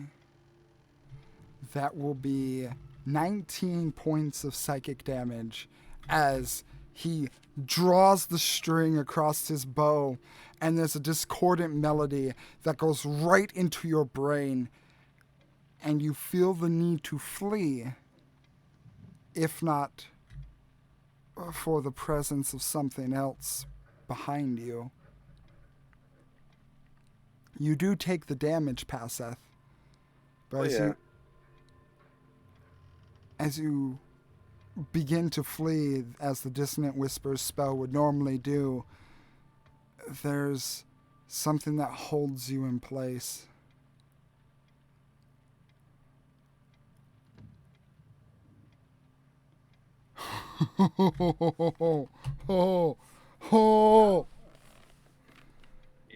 Yeah.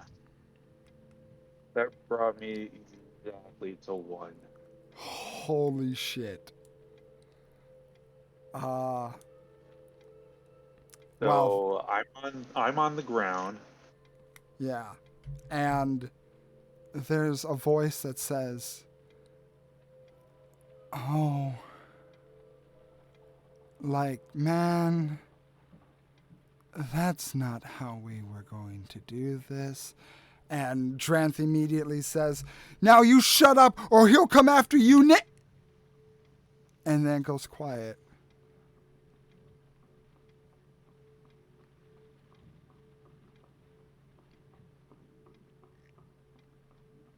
What does Passeth do at this moment?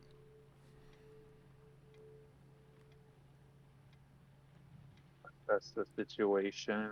And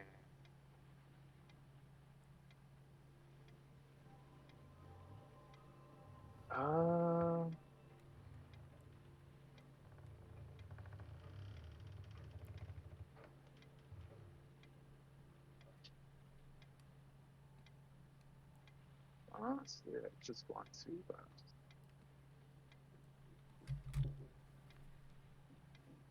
I want to cast Cure Wounds and try to fly to a more safer position, Okay. wherever that may be. You wanted to assess the situation first. Yeah.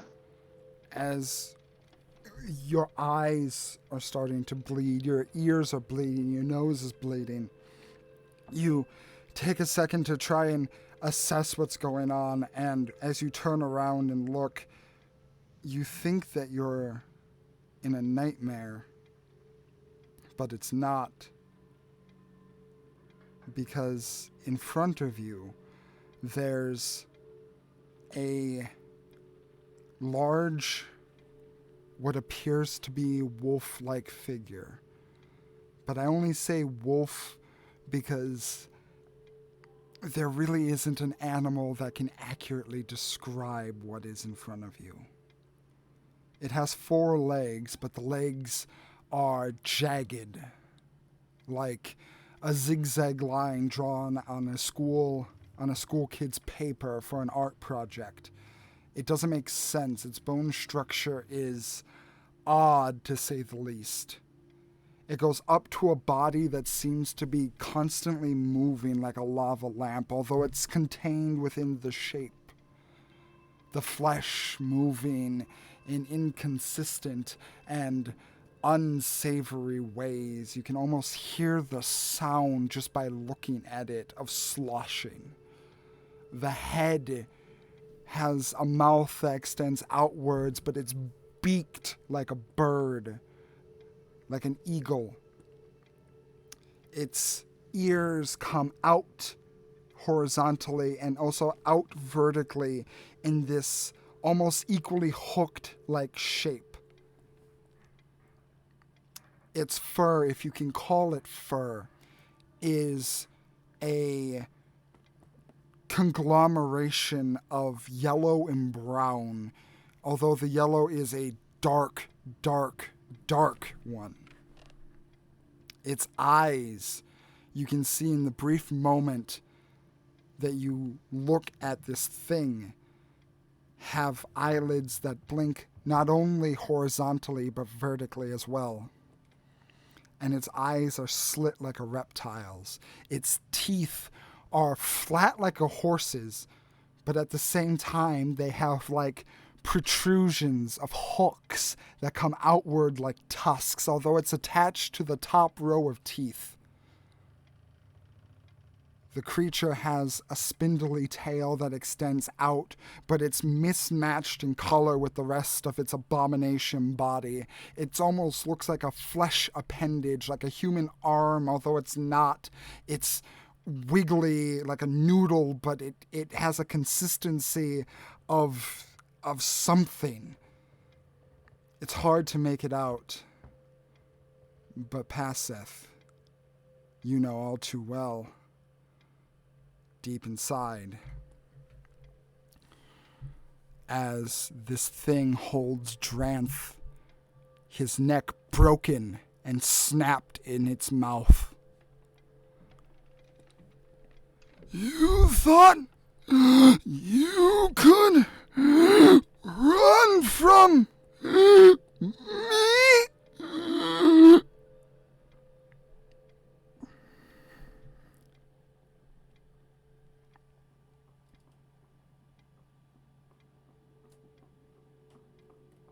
Well, that's one problem settled.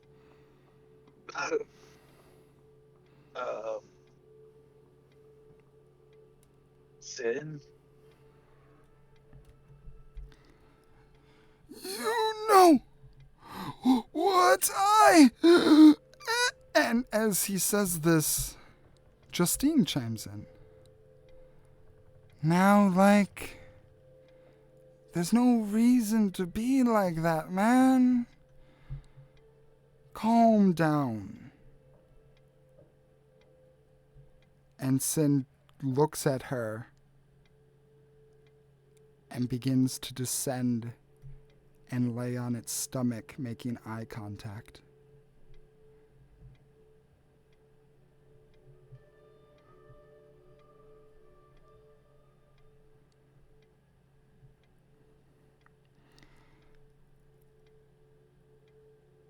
Like, man, allow me to help you with that. And Justine will lean down and touch you, Passeth, and you regain. Let me roll it just to be fair.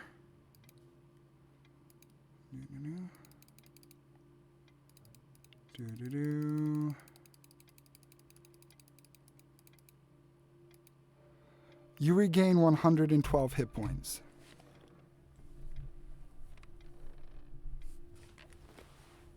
Oh, Nice.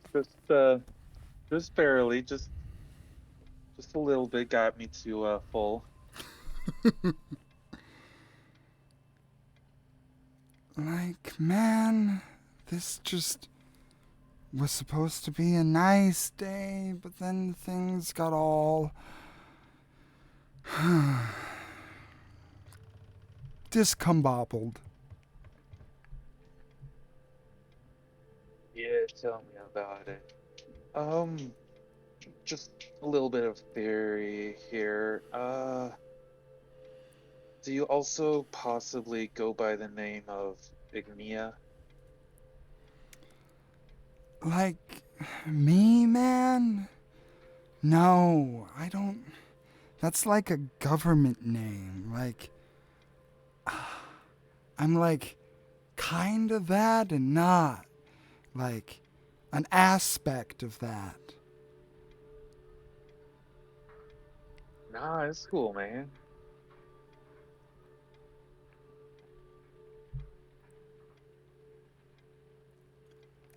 The maestro is looking absolutely still at the moment. And Iggy turns to him and says, like, man, you fucked up. And she snaps her fingers and he disappears into a bloody mist.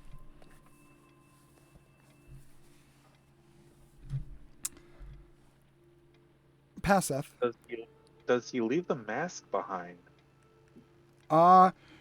You do not have time in order to understand that because as she does this, all of space time collapses in on itself, in on you. You become everything, everywhere, all at once. There is nothing and everything at the same time. You are the beginning and the end. This time, this space, whatever that is momentarily, in a second, condensed within your mind. Roll me an intelligence saving throw. Bad shrooms. I took the bad shrooms. 15. Okie dokie. Probably not high enough. I probably needed like a 30. Oh boy. I will allow you this. Passeth at this time. You can either hide within the recesses of your mind and the building insanity that you had before, or you can embrace this new one. Which do you choose?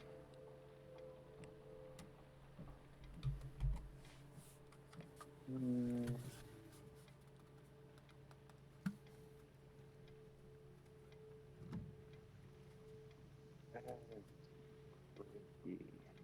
Mm, let's go with a new one. New one.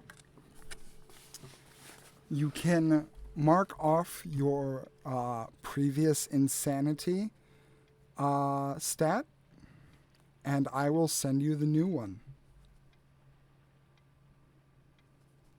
Okay.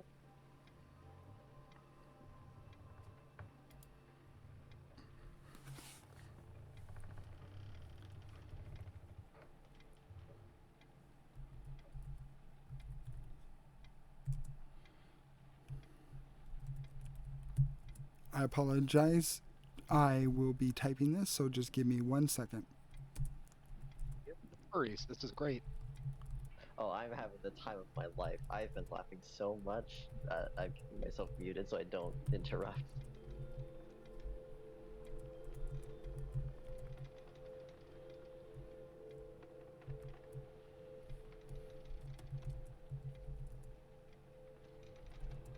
This is fun. Getting more and more wacky, and I love it.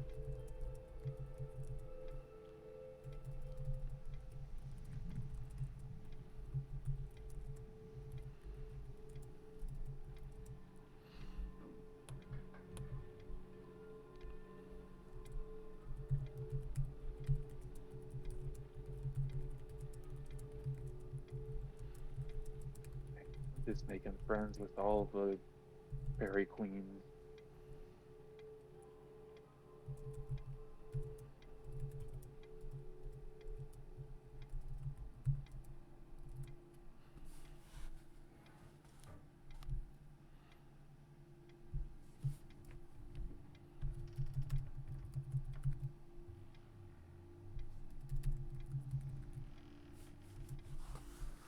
Okay.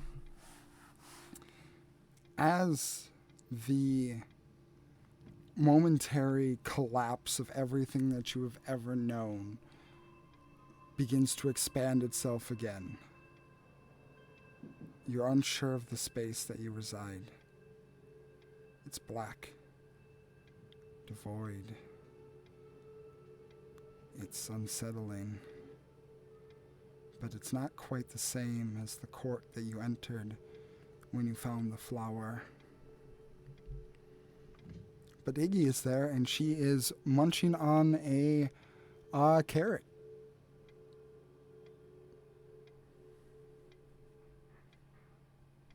Still have my celery stick? Yeah. Slowly take a bite, just looking at everything. So, Well, like, this is definitely new. new, old. It's all like subjective, man. But, like, what's even more important right now, man, is I need your, like, help.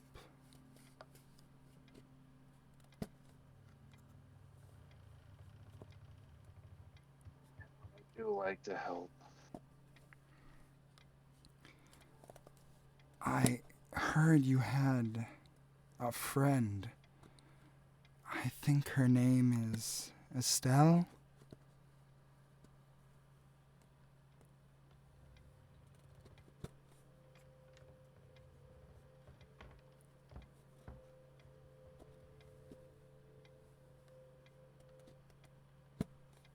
Like to meet her too.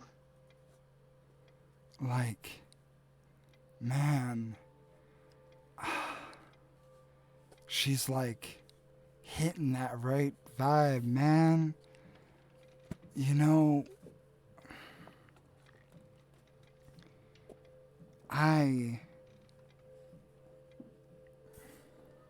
and she looks a little conflicted as she's speaking. I have all the faith in you, man, that you could be exactly what, like, I need and what, like, she needs too, man. Because my sisters, man, they're gonna look for her and they're gonna find her. And I can't even begin, man, to describe what's gonna happen. You know why, man? With theory.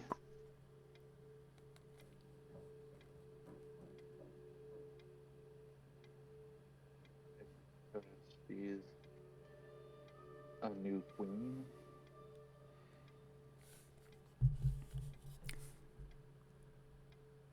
She smiles, this time showing her teeth. Like, man, you got that in one.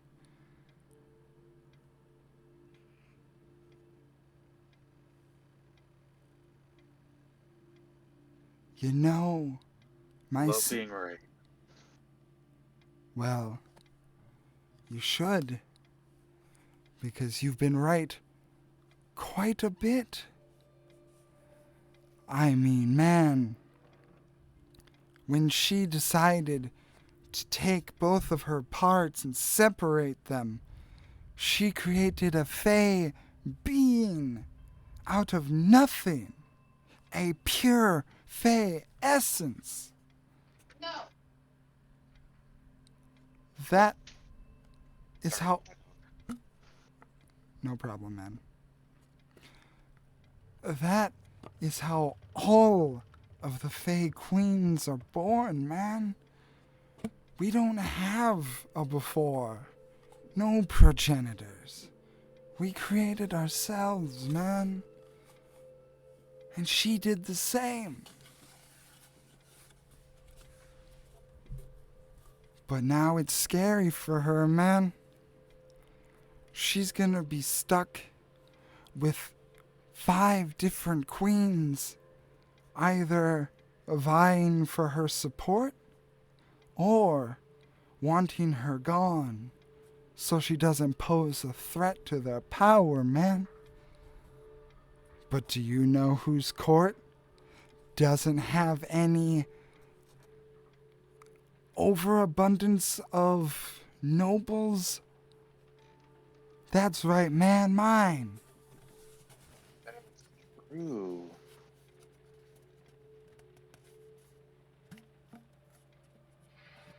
That could really help her out, actually. See, I knew you were the smart one. So, Keeps her safe. Heck, might make your domain a little bit more chill, you know? I am so happy I got to talk to you. So, how's this? I'll help you and your friends twofold. 1, you get your friend to be a queen in my court. And she'll be protected from now to the end of time. And sin won't be after you or anyone else again. That's pretty good.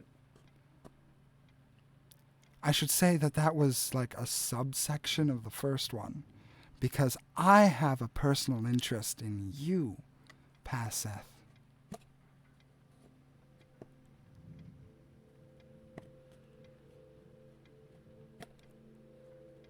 Oh, really?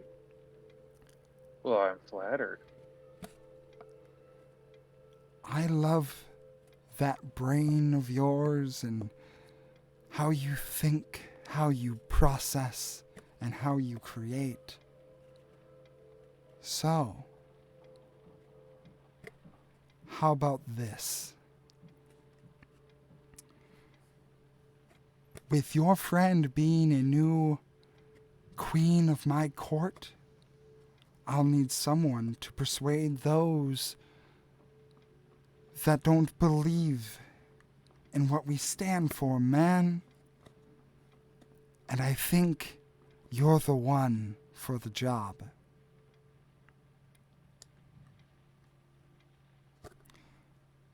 Paseth. Yeah. Right now, you can take a level in Death Domain Cleric. Oh. And on top of that, your spellcasting modifier is your intelligence modifier, not your wisdom.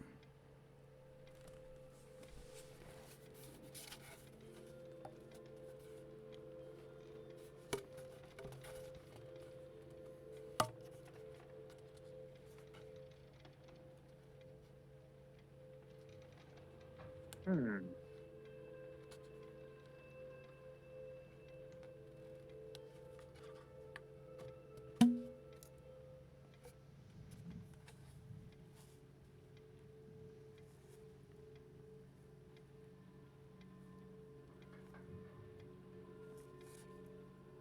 I'll go ahead and say yes.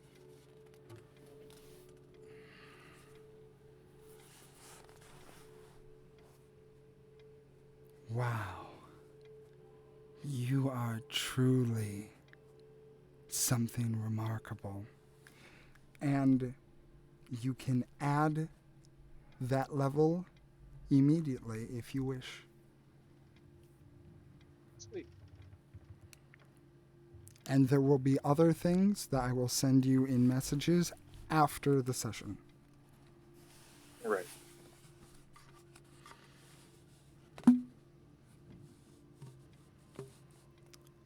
So, I think it's time. Allow me to help you. And we will now go back with Leanna and Estelle. Hi, yes.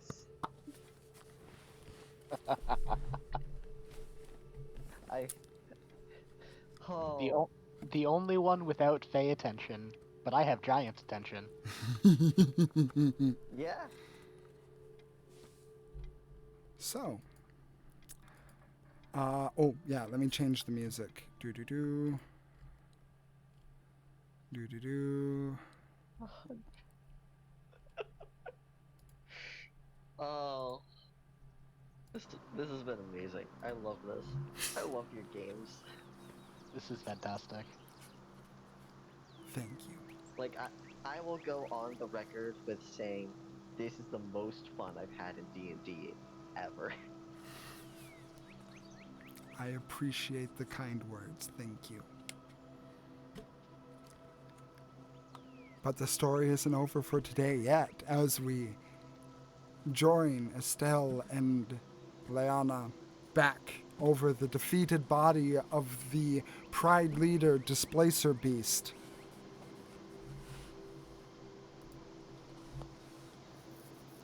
I'm just gonna take a breath and look to the kids and give them a small smile. Told you that nothing was gonna hurt you while we were around. The kids immediately charge over at you two. The dwarf girl heading to you, Leanna, the human boy running to you, Estelle, and they are just motor mouthing it. That was so cool. You turned into light and you shot light, and then you threw the card, and then he went, and they're just absolutely going mad. It's what we do. Come on, get in the cart, we'll get you home.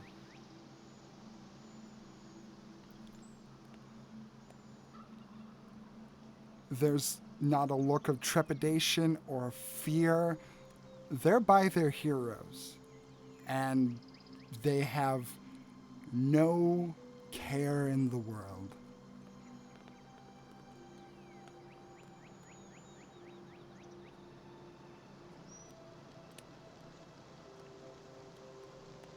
All right. Let's keep on going through this forest.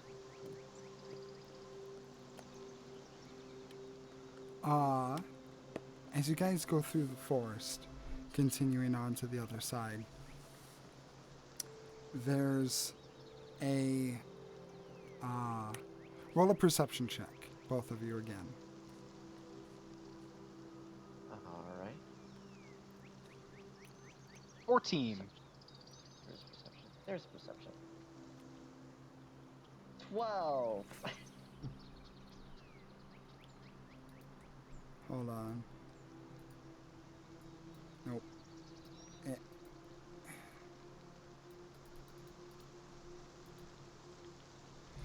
Okay. As you guys are walking, going towards the other end of the forest, you hear the sound of rustling leaves, like something is following behind you.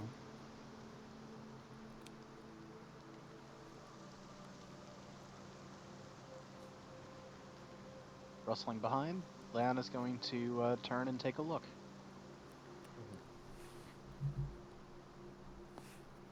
As you look behind you, there's the visage of the girl who came down from the tree.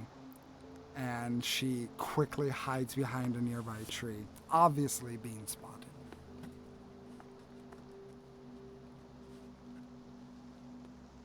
Iggy, if you want to come, just join us. You don't need to sneak.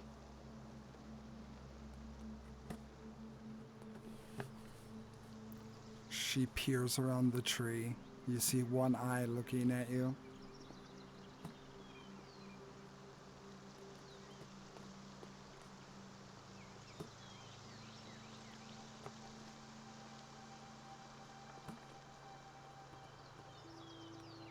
Iggy, Well, come on. Come yeah. join us.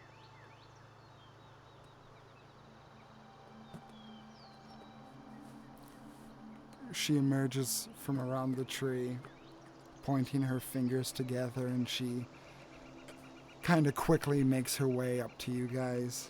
And because they're all kids, she's able to just hop in the cart, a little crowded, but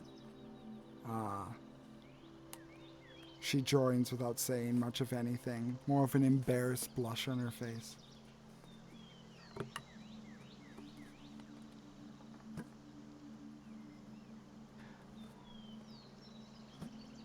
Were you worried that we weren't going to come back? I promised that we would. No, you just were really cool and I didn't want to wait. Understood.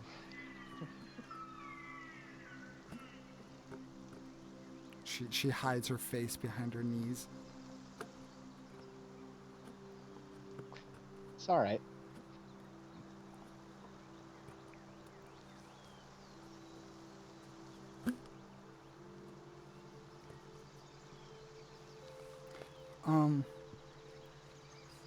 So like,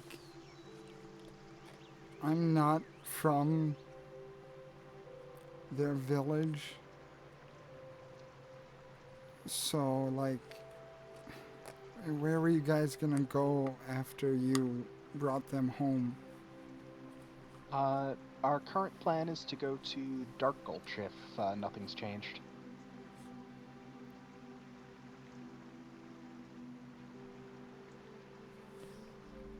Mm-hmm. Okay, can I come with you? I don't see a reason why not. I would feel terrible leaving you alone. I guess so, yeah.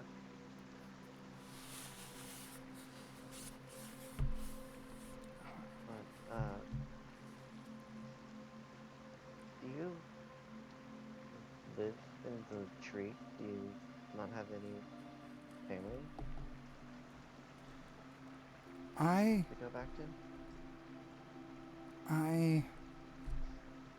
I know I have family. And I haven't always lived in that tree. I had sisters.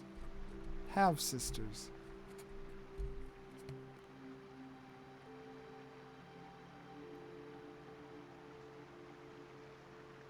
Well, do you know where they are?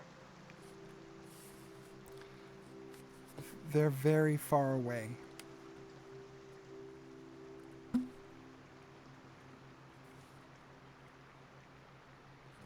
Well, we're probably going to be traveling a lot of places, so if you know where they are, then we can probably help you find them. Indeed.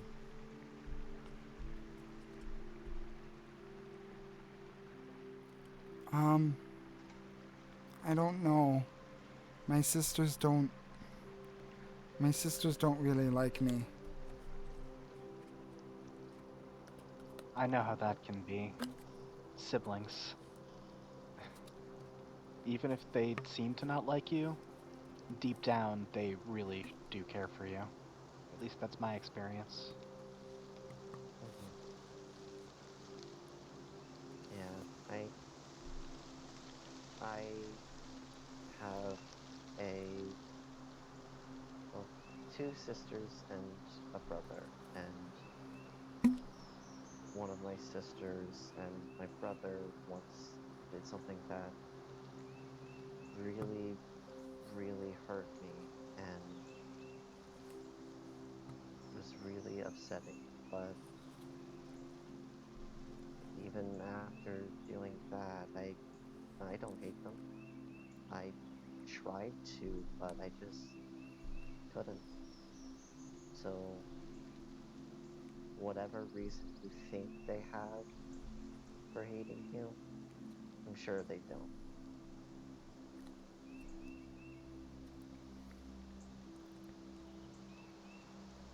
Uh, I I don't I don't know, but thanks.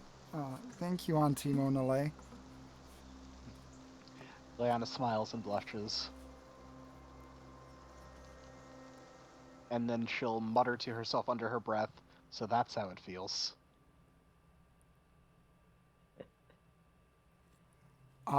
She was directing that towards Estelle since she never got her Ah. name.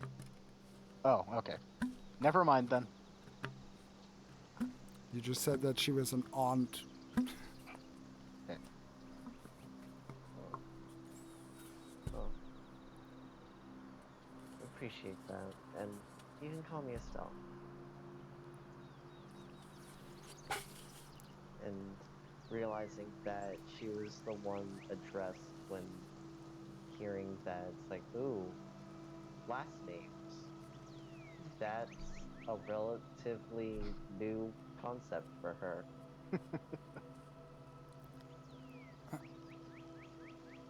You see as Iggy pauses when you say your name. Estelle. Why does that seem familiar?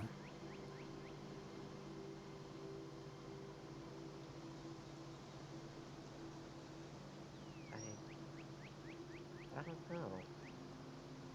Hmm.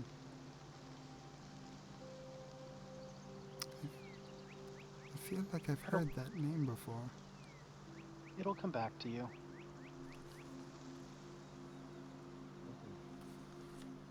Mhm. Okie doke. Someone roll me a survival check just to see how the woods go. Well, since I'm the one uh, leading Foxbot, I volunteer. If that's alright with you. Yeah, I was actually about to suggest that you do it. Oh, well, there we go. Let's roll that. A 9.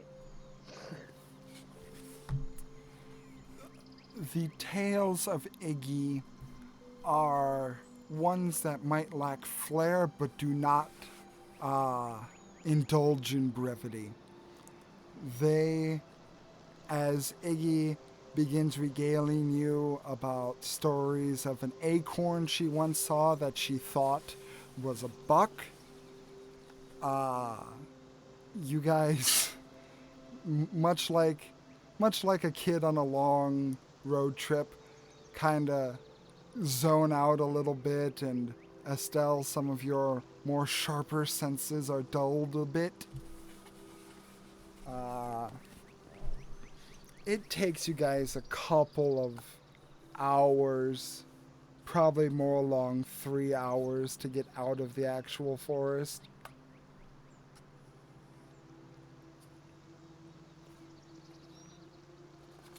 But eventually you do.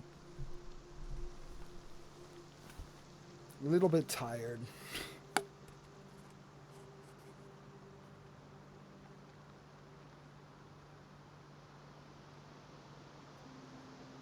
Well, we're finally out of the forest, guys. Almost home for you two. They're still beaming as they begin just chatting with Iggy, and the three seem to be making pretty good friends as off in the distance, about 700, 800 or so feet away, you can see a small smoke trail going up into the sky, and you notice that the village lays just beyond the immediate horizon. And as you continue forward, there's a bit of clamoring that you can hear as the sound of boxbots walking and the cart somewhat clattering begins drawing a small crowd of people at first, and then you hear one of them call out, and then a bigger crowd is drawn, and then it looks like the whole town is waiting for you as you guys finally close the distance.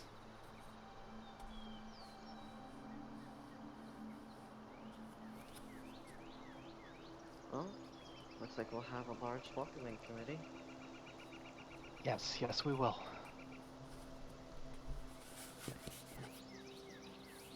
Hey, I just realized that. We never asked their names. Yeah.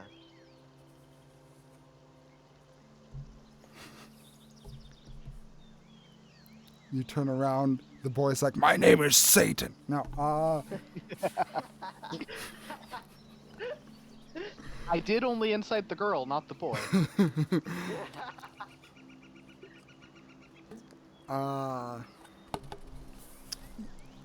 Asking them, the boy would say that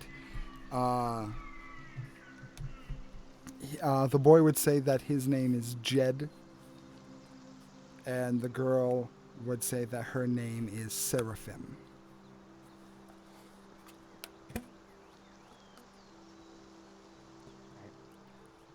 Now let's go calm everybody down.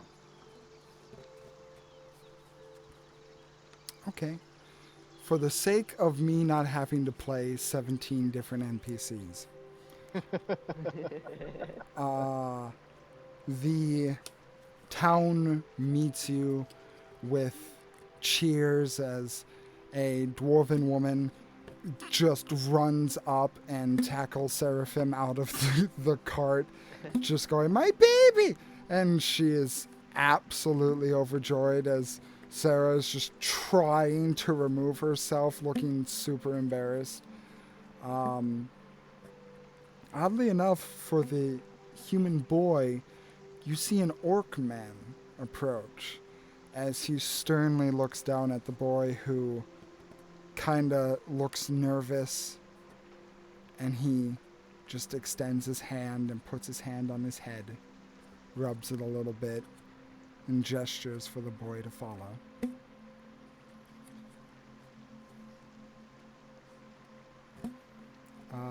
Would you guys wish to stay at the village for the evening, or would you guys wish to continue on your journey? I think we would stay the night if we were tired from the extra travel and the combat. Yeah. Okie doke. The village itself is a very modest one. It has probably about 13 houses, so not terribly large. It has a main kind of hall that people usually would use for either celebrations, holidays, or town meetings. There's a well outside of town. Fairly standard, nothing out of the ordinary.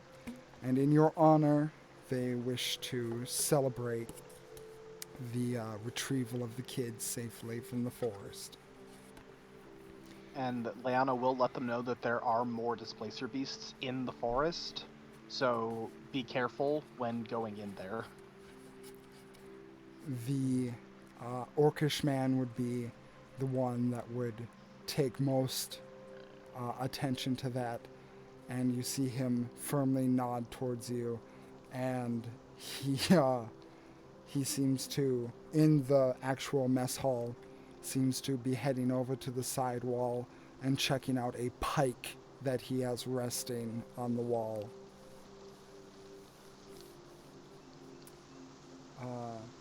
And as evening falls and the sky grows dark, there's a dinner in your celebration warm food to be had, meat to be uh, consumed, and veggies galore. Everyone seems happy. Everyone seems to be enjoying themselves, and for once in a great while, everything seems to be calm. And boom! Right in the middle of the table, there's a flash of light, golden light, and then fades to black. And then the next moment appears the figure of a ferryman. That being our favorite pass-up. What up, everybody? What am I doing here? You're back. Passive? I'm back. What happened? How did I get here? I was going to ask you that. Wait, is his arm like does he one does he have his arm Yes. back? Two, is it any visibly different? Do I still have my arm? You never lost your arm. Your arm is fine. It just felt tingly for a moment. Oh yeah, my arm's great. Oh yeah, so yeah, Estelle's comment of uh you you have your arm back. How did you fix that? Yeah, that is very confusing. Wait, I lost my arm? Y- Yes. yes. When I tried to summon you back from the Feywild, because I thought you, I don't know, were like, I didn't know how long it was there compared to here, so I figured, hey, I might as well try to bring you back faster. That wasn't the what? Interesting idea. Not what happened. I was sent back 1 week before your sister's performance, Leanna, and I was in Cristal.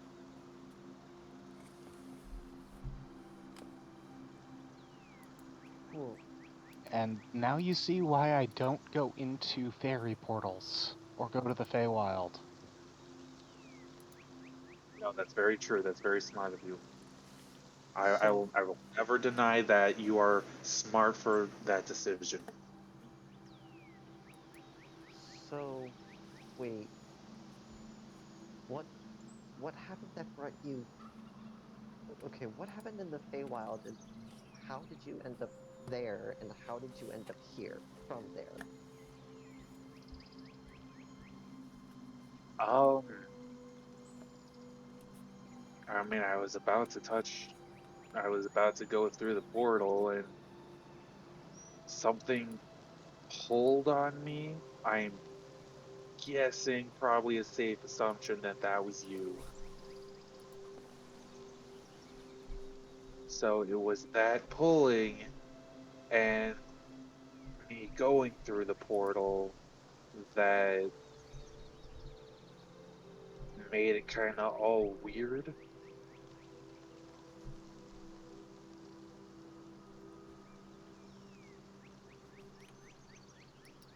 And yeah, I have no idea what you're on about with my arm. My arm's fine.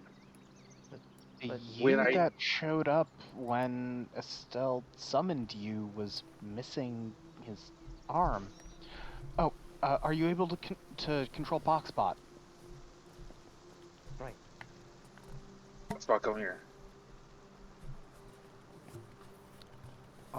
Boxbot doesn't respond to passive. Oh no, buddy, what's wrong? Oh, okay. So, when when you were in the Feywild, he was just randomly bumping into walls, and I didn't want him to break himself or something.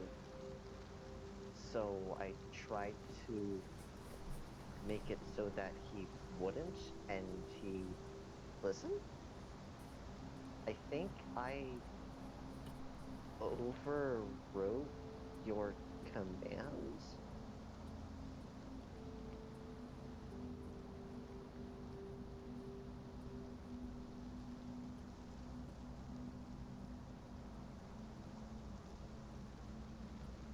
Well, that's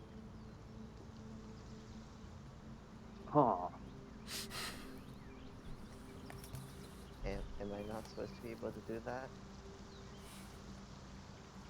Not normally. Oh, well, let's just add that to the dozens of other strange things I'm able to do now. I mean, I Oh, can do some stuff as well now. We have some stories to tell you once we settle. oh no, I missed stuff. Oh, well, I have stuff to tell you as well. Okay.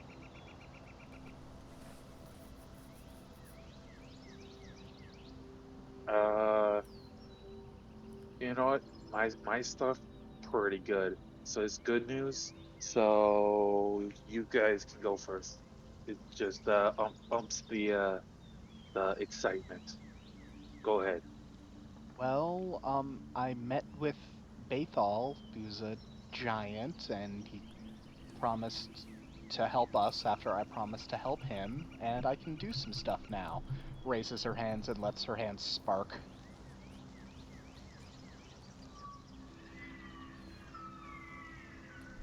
Oh, that's real cool. Guess Also, guess what I can do now. unsure if you can tell, but I'm also taller. It is a very difficult thing for me to tell, but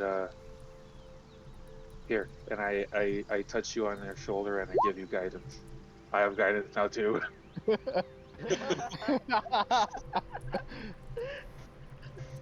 A party of guidance.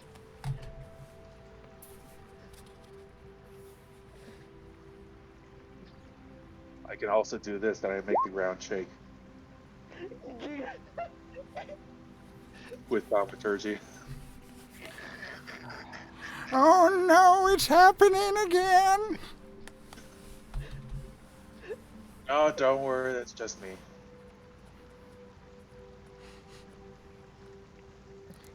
The pixies are back! There's an old man that just runs out. Oh You man, yep, get your shovel. eh, wait, are you a pixie or are you some other type of fairy? Nah, I'm a fairy. Okay.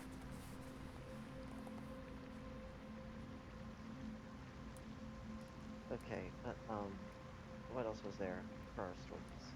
Since we were going first. Oh, We fought some so displacer beasts. yeah, Oh, you fought some kitty weapons. There was a real big one. yeah. Rescued some kids. That's why everyone here in town is so happy with us. Also met and I'm assuming Iggy is sitting with us. Yep. Lana's going to point to her. Also met Iggy.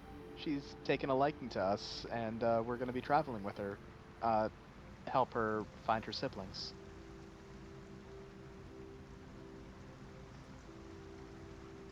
Does she look familiar to me? I mean, she has darker skin and braided hair, but her clothing is completely different. She looks like she just came out of a trash bag, and uh, she has a couple missing teeth and a child, so, yeah.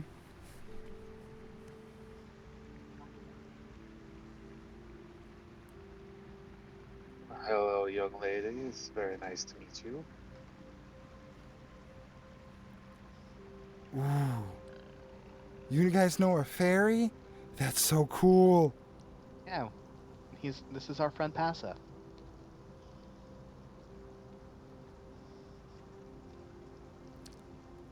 Hi, I'm Iggy.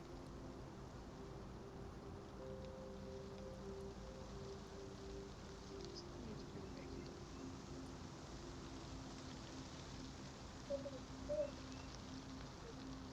Uh, uh, yeah.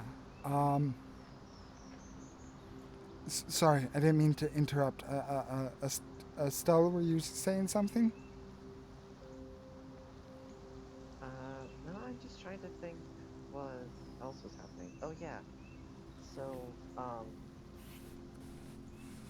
uh, so the second you apparently, that was another you, the one that lost his arm, went back to the Feywild. Don't know what he's doing there, but he's there now. Um, and uh, the uh, my I suppose other sister, the aberrant form of me, she decided to stay with Longstride to figure out her own life situation. Uh, and we were going to Dark Gulch, and on the way, saved the kids, met Iggy, and also, as Liana met Faithal, scooped us up. We were literally thousands of feet in the air. I was terrified. Uh, and that brings us to now, I'm pretty sure.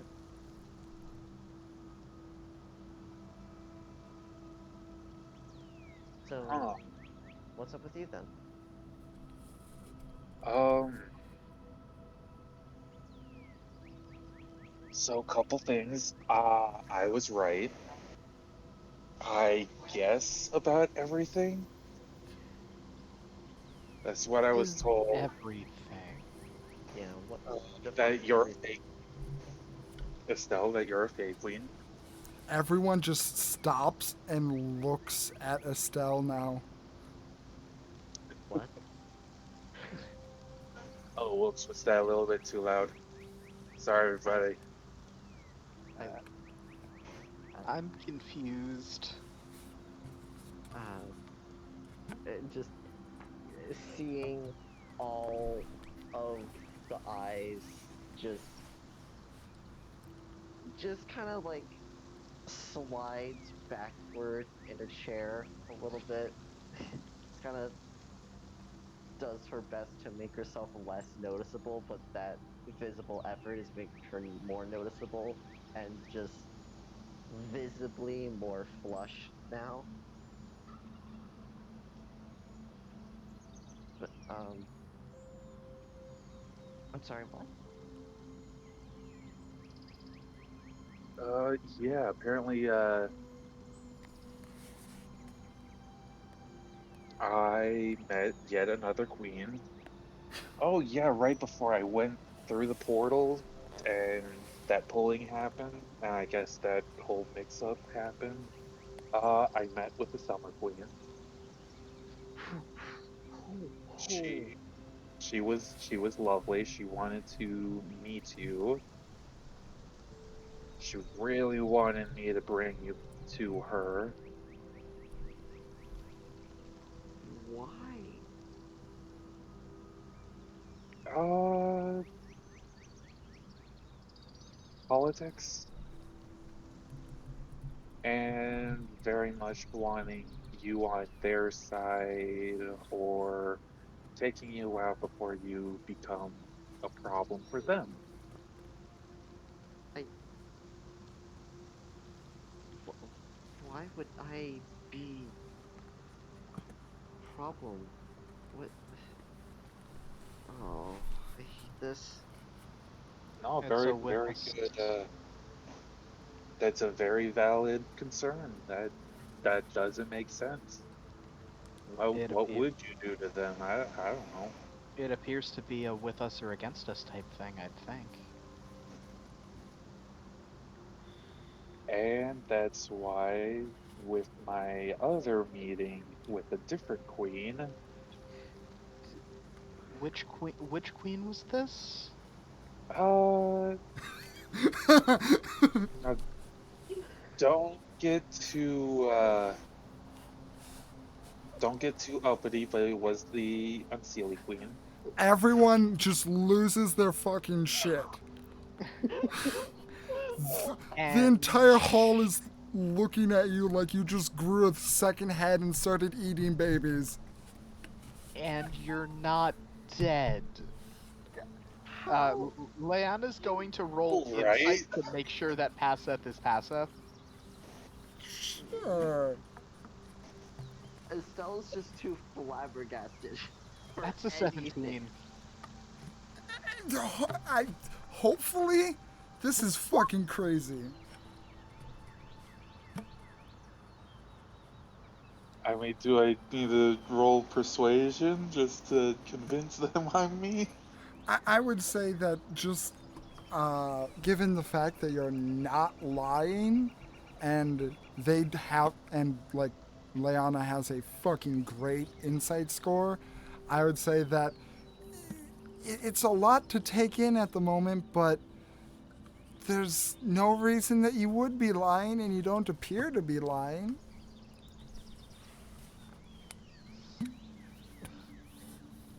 I know I met her and I'm still alive. Isn't that wonderful? And she didn't just summon Sin to eat you. Oh no, I met Sin. What? I met Sin And 12.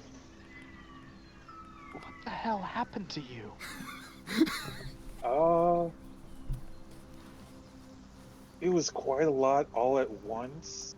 So I went back to my hometown and I figured, hey, I don't like the fact that Drant was, manipulating my sister. That's not Maybe cool. we should step outside so we don't keep shocking the hell out of everybody here.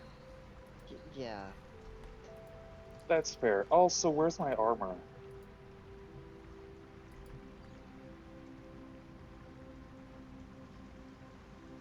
It it's it should be in the. Wait, did we put in the cart? I thought we put it in the cart. Did you put it in Did the you? cart? Fairly Did you? certain. I don't Yeah, know.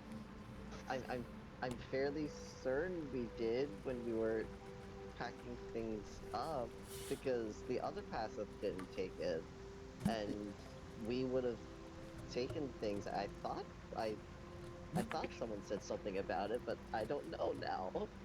I Does also keep thinking that Boxbot is also the armor, so Nah, it's a barrel.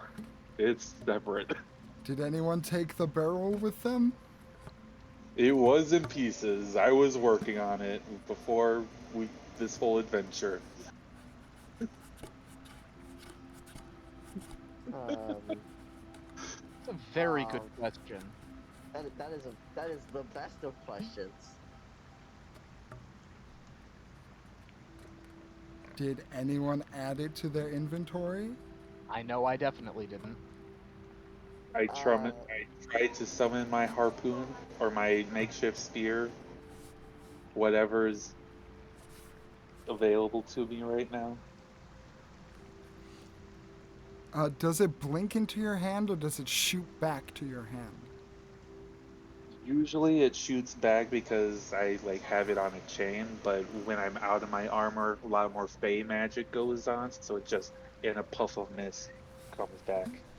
Okie doke. Uh, did you put that in your inventory, Estelle? I am looking through my inventory, and I do not believe I wrote it down. Is it in the Yeah, cart? I don't think they would have put it down. Yeah. No, no, I don't think I did. No, so So, box, your armor is at is still at long strides. mm-hmm. So, Passeth, as you summon your harpoon, uh, by the way, was your uh, box of holding in there too? Yeah, that's in the barrel. That's all our Oh. money.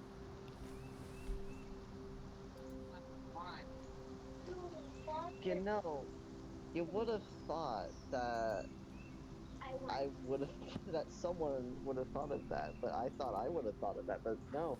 I surprised Well, myself.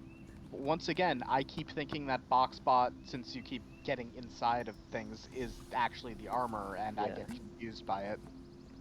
No, Yeah, yeah, there's yeah, just a circular hole on box spot that I can put the Or barrel into. yeah, or I Just thought that inserting it it. had been attached. I don't know, Yeah. but To be fair, Heck if, okay. heck, if anything, Blinkus had half of it on him like a saddle. To to be fair, you guys did put your money in your into the box of holding, and you still have your money with you, which would imply that you would have known where to get your money before you left. So I'll be nice and I'll say that Boxbot, that the armor is indeed with you guys. thank you. Thank Thank you, you, a baby. gracious DM.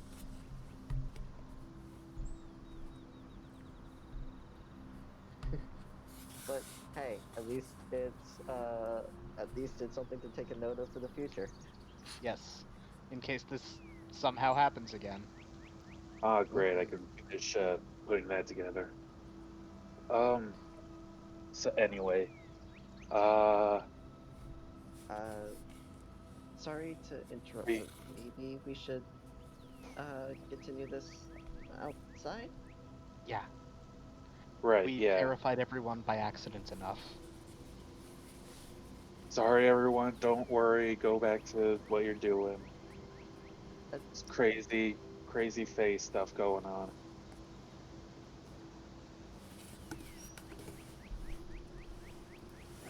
Uh, they're just all still staring at you, just mouth agape. Understandably, I just okay. Where'd you park the cart? just outside there.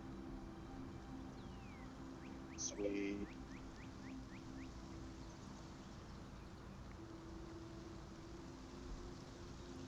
And while I uh start putting my armor back together, I will continue telling the story. Okay, so I figured since I was back in Crystal and Dranth was interrogating my sister, don't like that. I fixed up one of my old box bots, Mark IV, instead of this guy right here. I had box bot Mark V. This guy's Mark V. He's number 5 that I built. I went ahead and repaired number 4, and I was a little bit on a warpath. Was very angry. Did not like the whole him doing that, you know. So I went Mm-hmm. to his house. Uh, I beat up his guards. They're fine. They should be fine. Probably fired, Oh, considering. oh, okay. I busted into the door, and the Mad Maestro was there. Oh, Wonderful. Yeah, he kicked my butt. Yeah, doesn't seem like someone you'd want to deal with by yourself. Yeah, no, well, I wasn't fully by myself. I still had Boxbot, and I also turned the door into a bear. That Without happened. backup. Right, that was Gertrude's gift. So Gertrude helped me a little bit.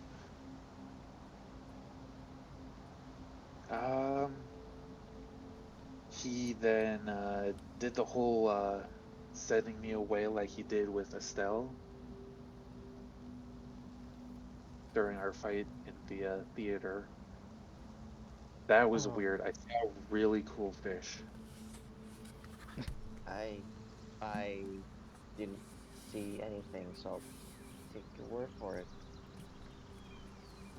Yeah, I think it was. Well, I would have no idea. Paseth would have no idea where he was. Passeth Just would that he have no saw a fucking idea. really cool fish out there.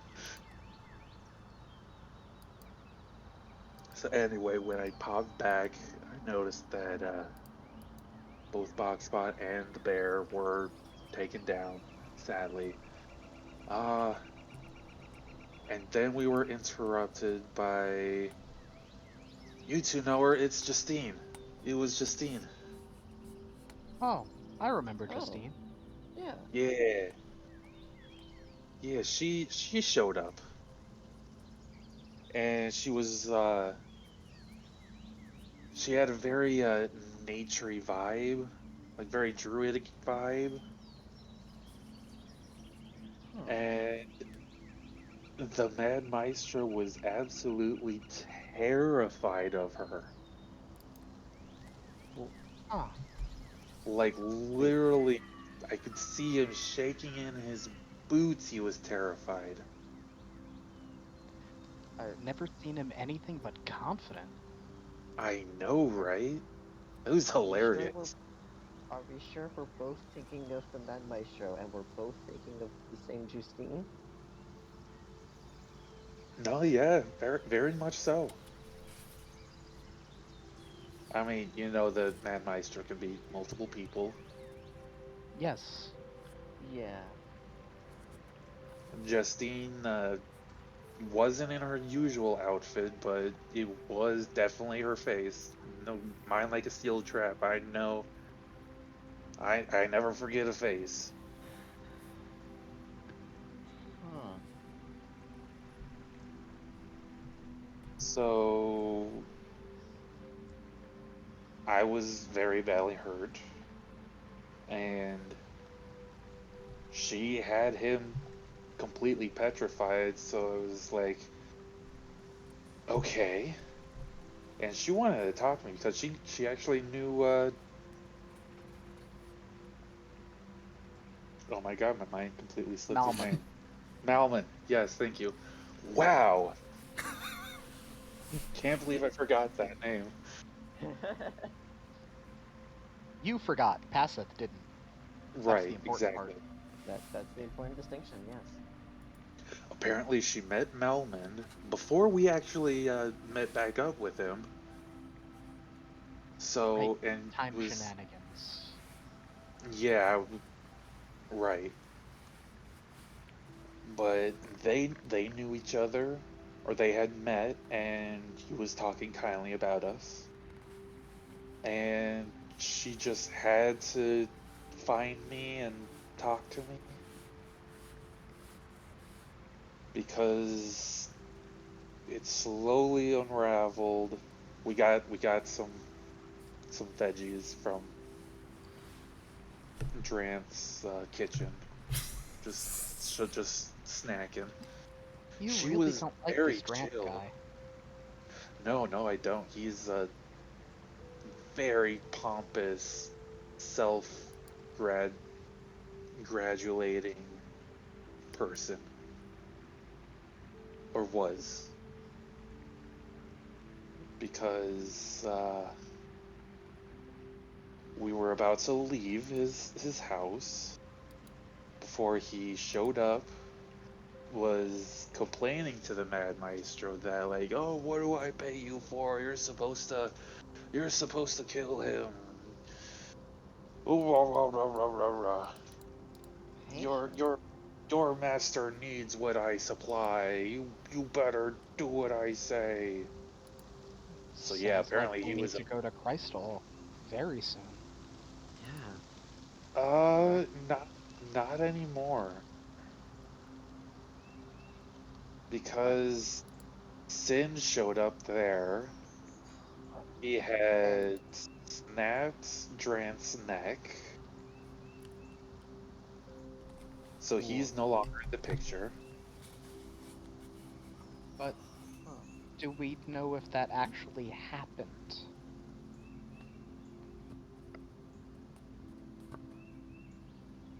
Well, I Because I remember certainly you think being with us during the time that you said that you were gone, so I don't know how any of that works. I. Oh. Okay. I mean, I would love to go back to Crystal and see. After Dark Gulch, we should go to Crystal. Yeah. Yeah, if we go to Dark Gulch, then I can see my sister as well. Tell her that there's nothing hanging above her head anymore. Well, it might also just make it worse, maybe. I don't know. Anyway, yeah, back to my story. Uh, Sin then laid down like a puppy in front of Justine, and that put two and two together that, yeah, no, Justine was the Unseelie Queen.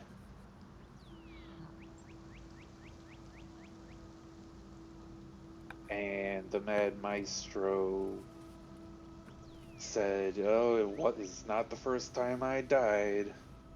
And he attacked me again, leaving me nearly dead.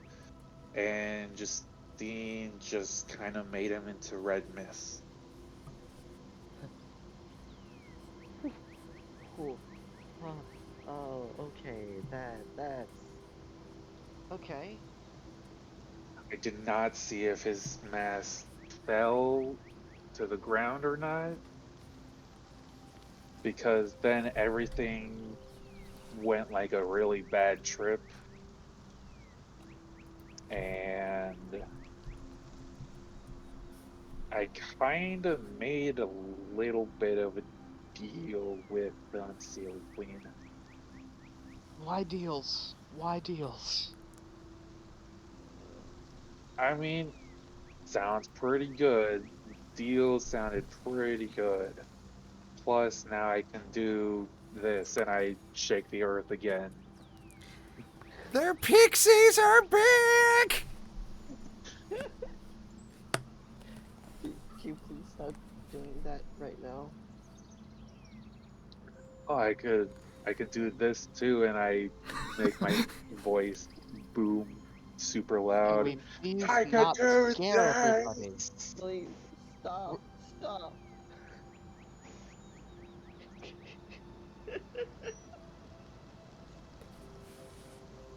Or I could do this, and I cover my mouth God. and make a crow caw in the distance. That was me. I did that. Haha.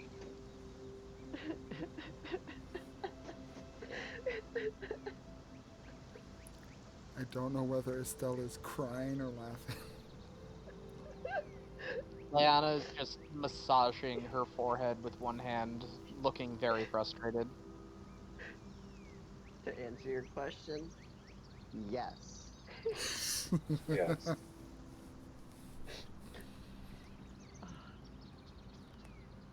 Um, I think she was hitting on me. Okay, now out of I everything that you said, that out of That is the most everything, unbelievable. that's it. Yeah. I am hurt. Nothing against you, but why would the Unseelie Queen be interested in anyone that way? She used the L word. She did use the L word about my brain. Very smart. That's honestly Well, more concerning. Because what if she just wants to take it? Well, she had a very good opportunity right there. okay, but okay, we're getting sidetracked. You said deal? What deal? What was it? What was happening? How can you do these things? Okay, so you know how in the Sealy court there's 5 queens. Yes. Well, in the Unseelie court there's 1 queen. Uh-huh. She would like to meet you, Estelle,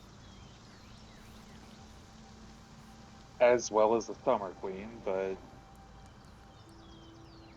to be fair, this deal seems a little bit better. She was a little antagonistic, I felt, the Summer Queen.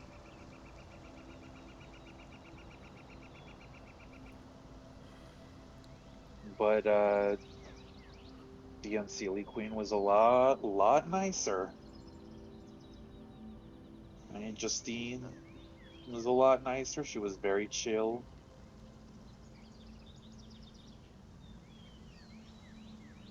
Um,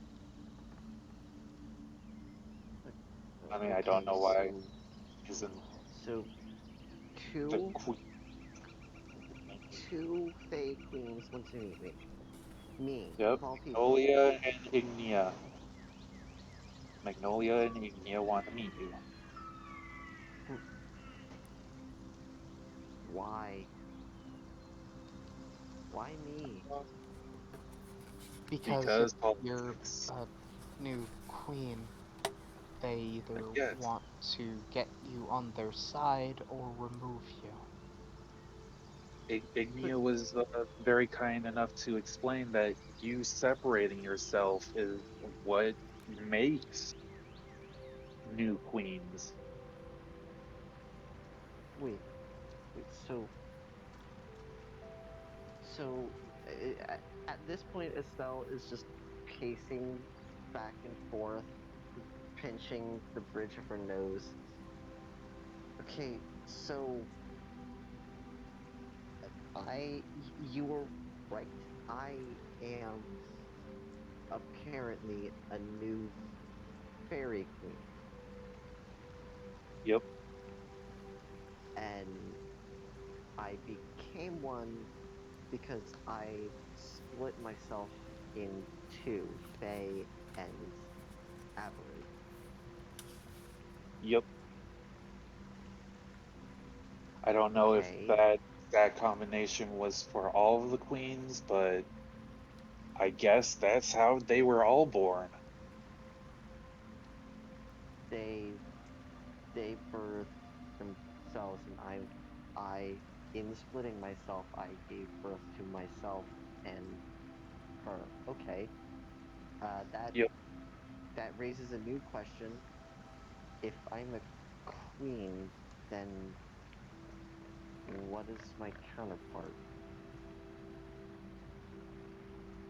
It's a very And good question.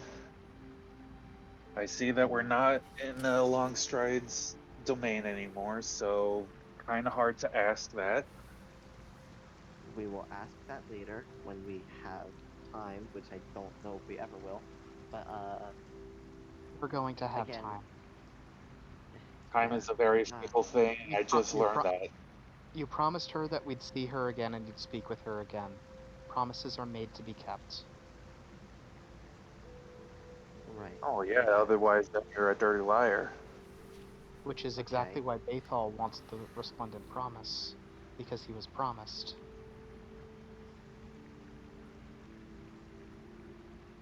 Okay. So What was a giant promised? I, He I, didn't say. I believe Estelle's trying to say something. uh, yeah. Uh, um. So we'll. Okay. This is a lot at once. So Oh yeah. Unseelie, Unseelie and Summer Queens both want to meet me, and you.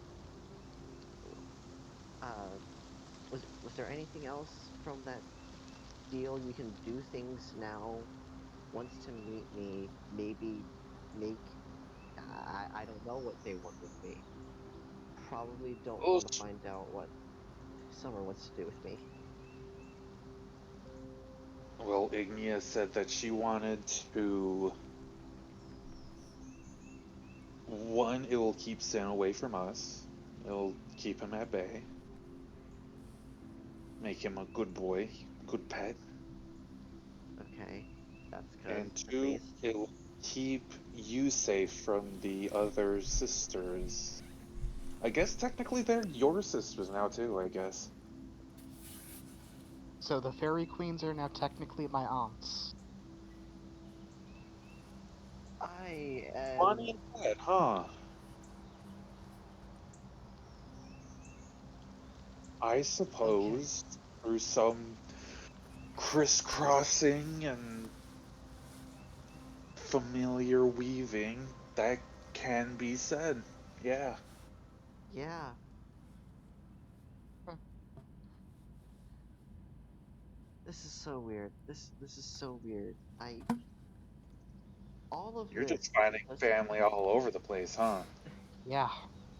Uh, all of this because I wanted to find out why some stars went missing and because I wanted to find my friends. All of this from two simple matters. I made friends with a giant because I want to help my sister. I am I now courting? That's probably that's probably going a little far, I suppose, for our relationship right now. Yes. That is a stretching something beyond the breaking point. I'll put it as a possibility that I'm courting the Unseelie Queen. okay. I, Estelle, as soon as you said that, just bursts into laughter and is not stopping while you two are talking. Leanna, as much as she is unable to read it for herself, can see in others and thinks this is absolutely ridiculous.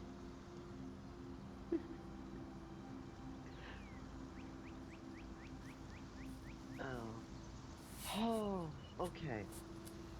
Oh yeah, it's So, absolutely ridiculous.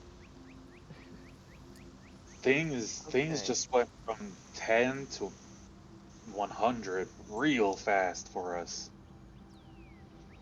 They All haven't right. been escalating this entire time.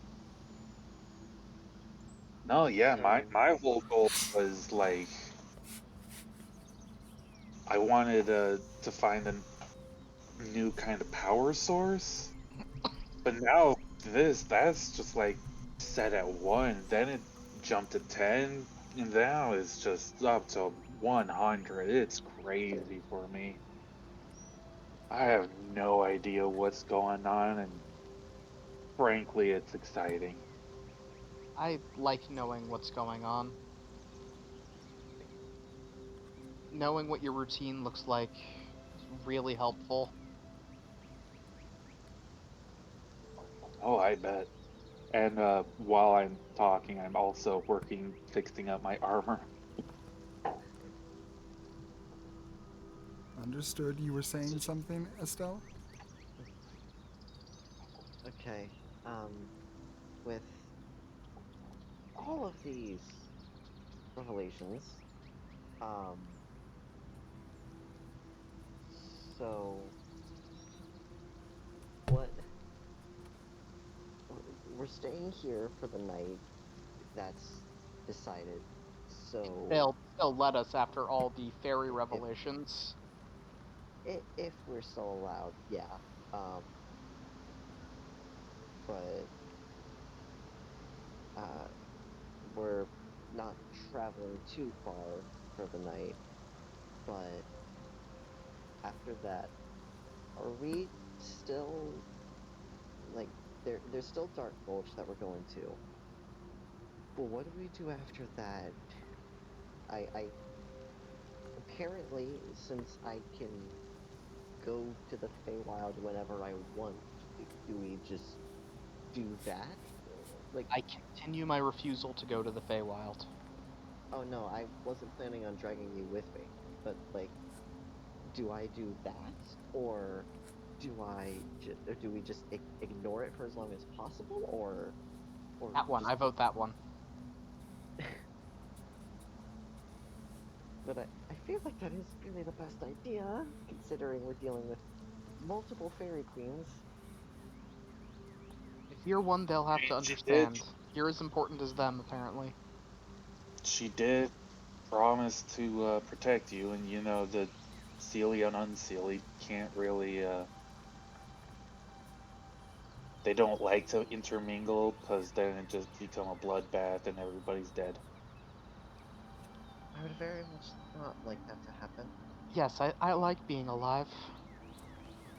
Yeah, but if you go to the Unseelie court and become a queen, that's your domicile then, or at least part of But it. You can make it whatever you want. but with as much as that sounds good, there has to be some type of drawback to it, right? Some type of limitation. There's Like, always a what if, catch. what if I can't be with you guys anymore? What if I can't find Soleil and Buon? What if I can't help you guys with everything that's going on here? I mean, she'll be able to. I'm sure she'll be able to teach you how to use your power, and that would be very easy to find anyone you want. But what if she's not allowed to leave? And She left. She what was if here on the material plane. that that's true, but like, Well, what she if said it was I'm an actually aspect of her, actually. She said it was an aspect of her. Oh, okay. This is interesting. This is fun. So,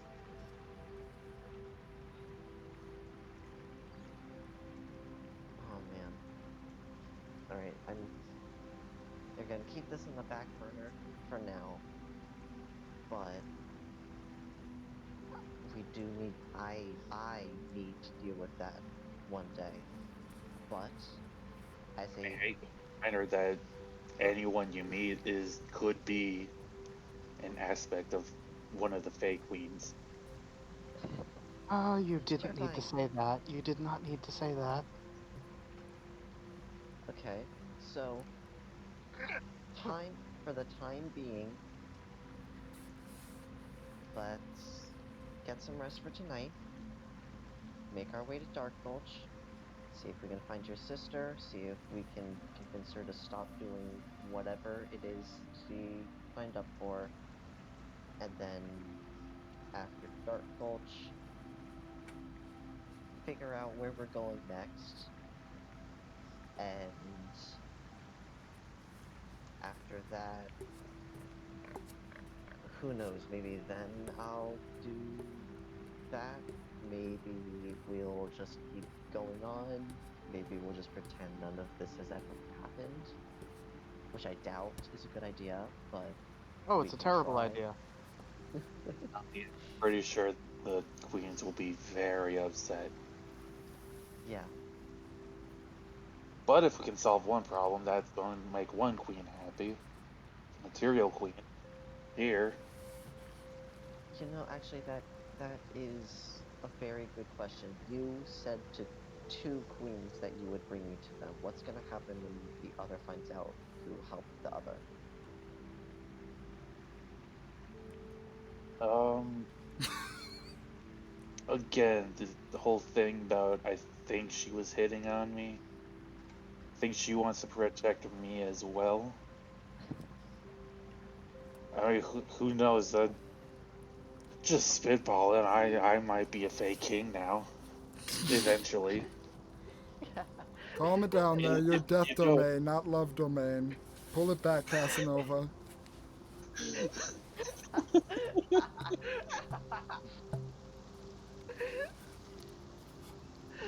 Oh, okay. I, but yeah, no, these new powers. I think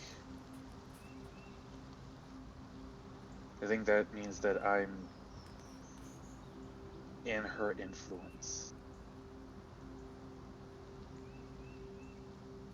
which Okay. I feel a little bit of a necrotic energy going through, so probably a little nasty.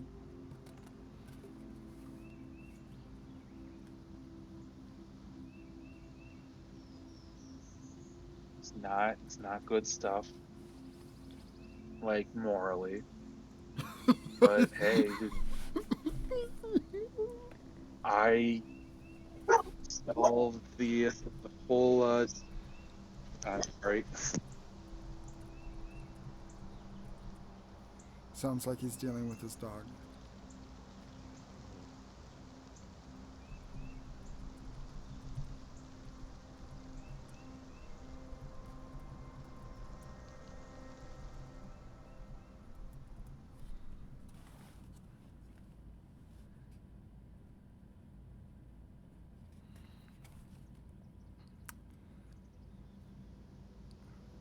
So, Anyway,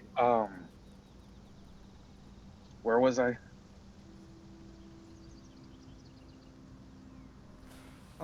you were mentioning how you were influenced by some necrotic energy. It's not good stuff. It's not good stuff, but I did cure the morality dissolver, so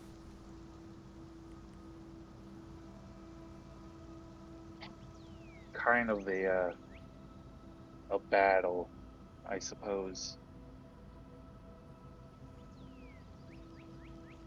Dissolving one thing and curing the other.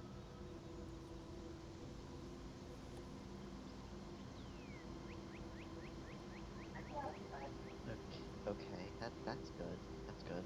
Um,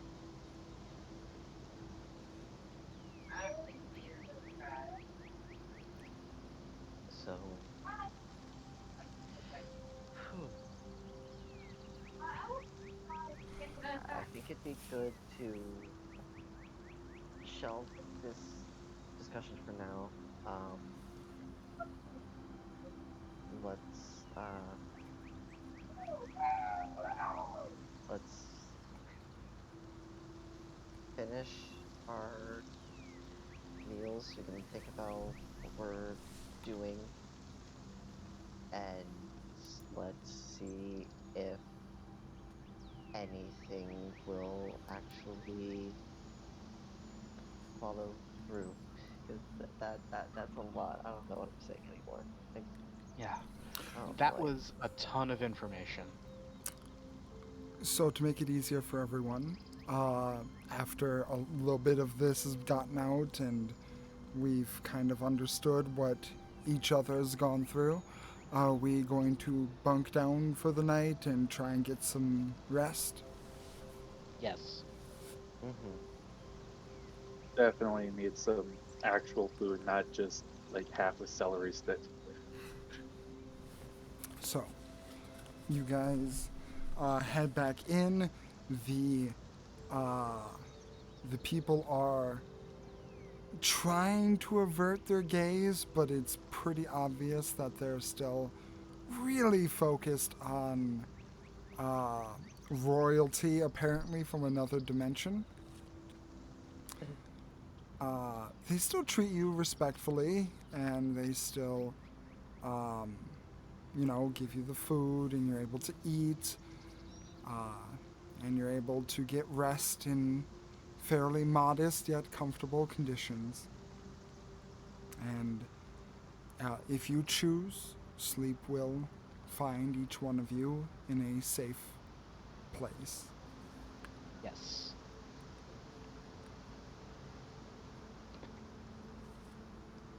Yeah, it still is just thinking, like trying to sleep, but just thinking so hard about all of this. It is insane.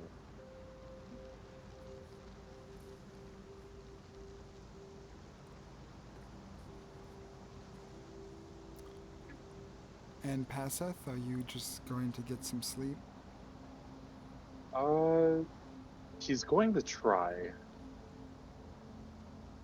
I don't know with how much excitement is going on that he would be able to.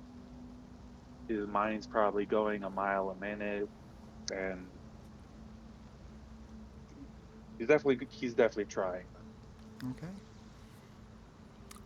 With a few tossing and turning, you're all able to get some shut eye, get some rest.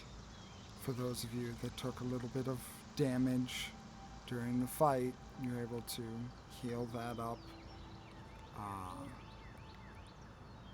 And the town is quiet for the evening in a place that was bereft of any of the weirdness from the world that you've been exploring for the past while.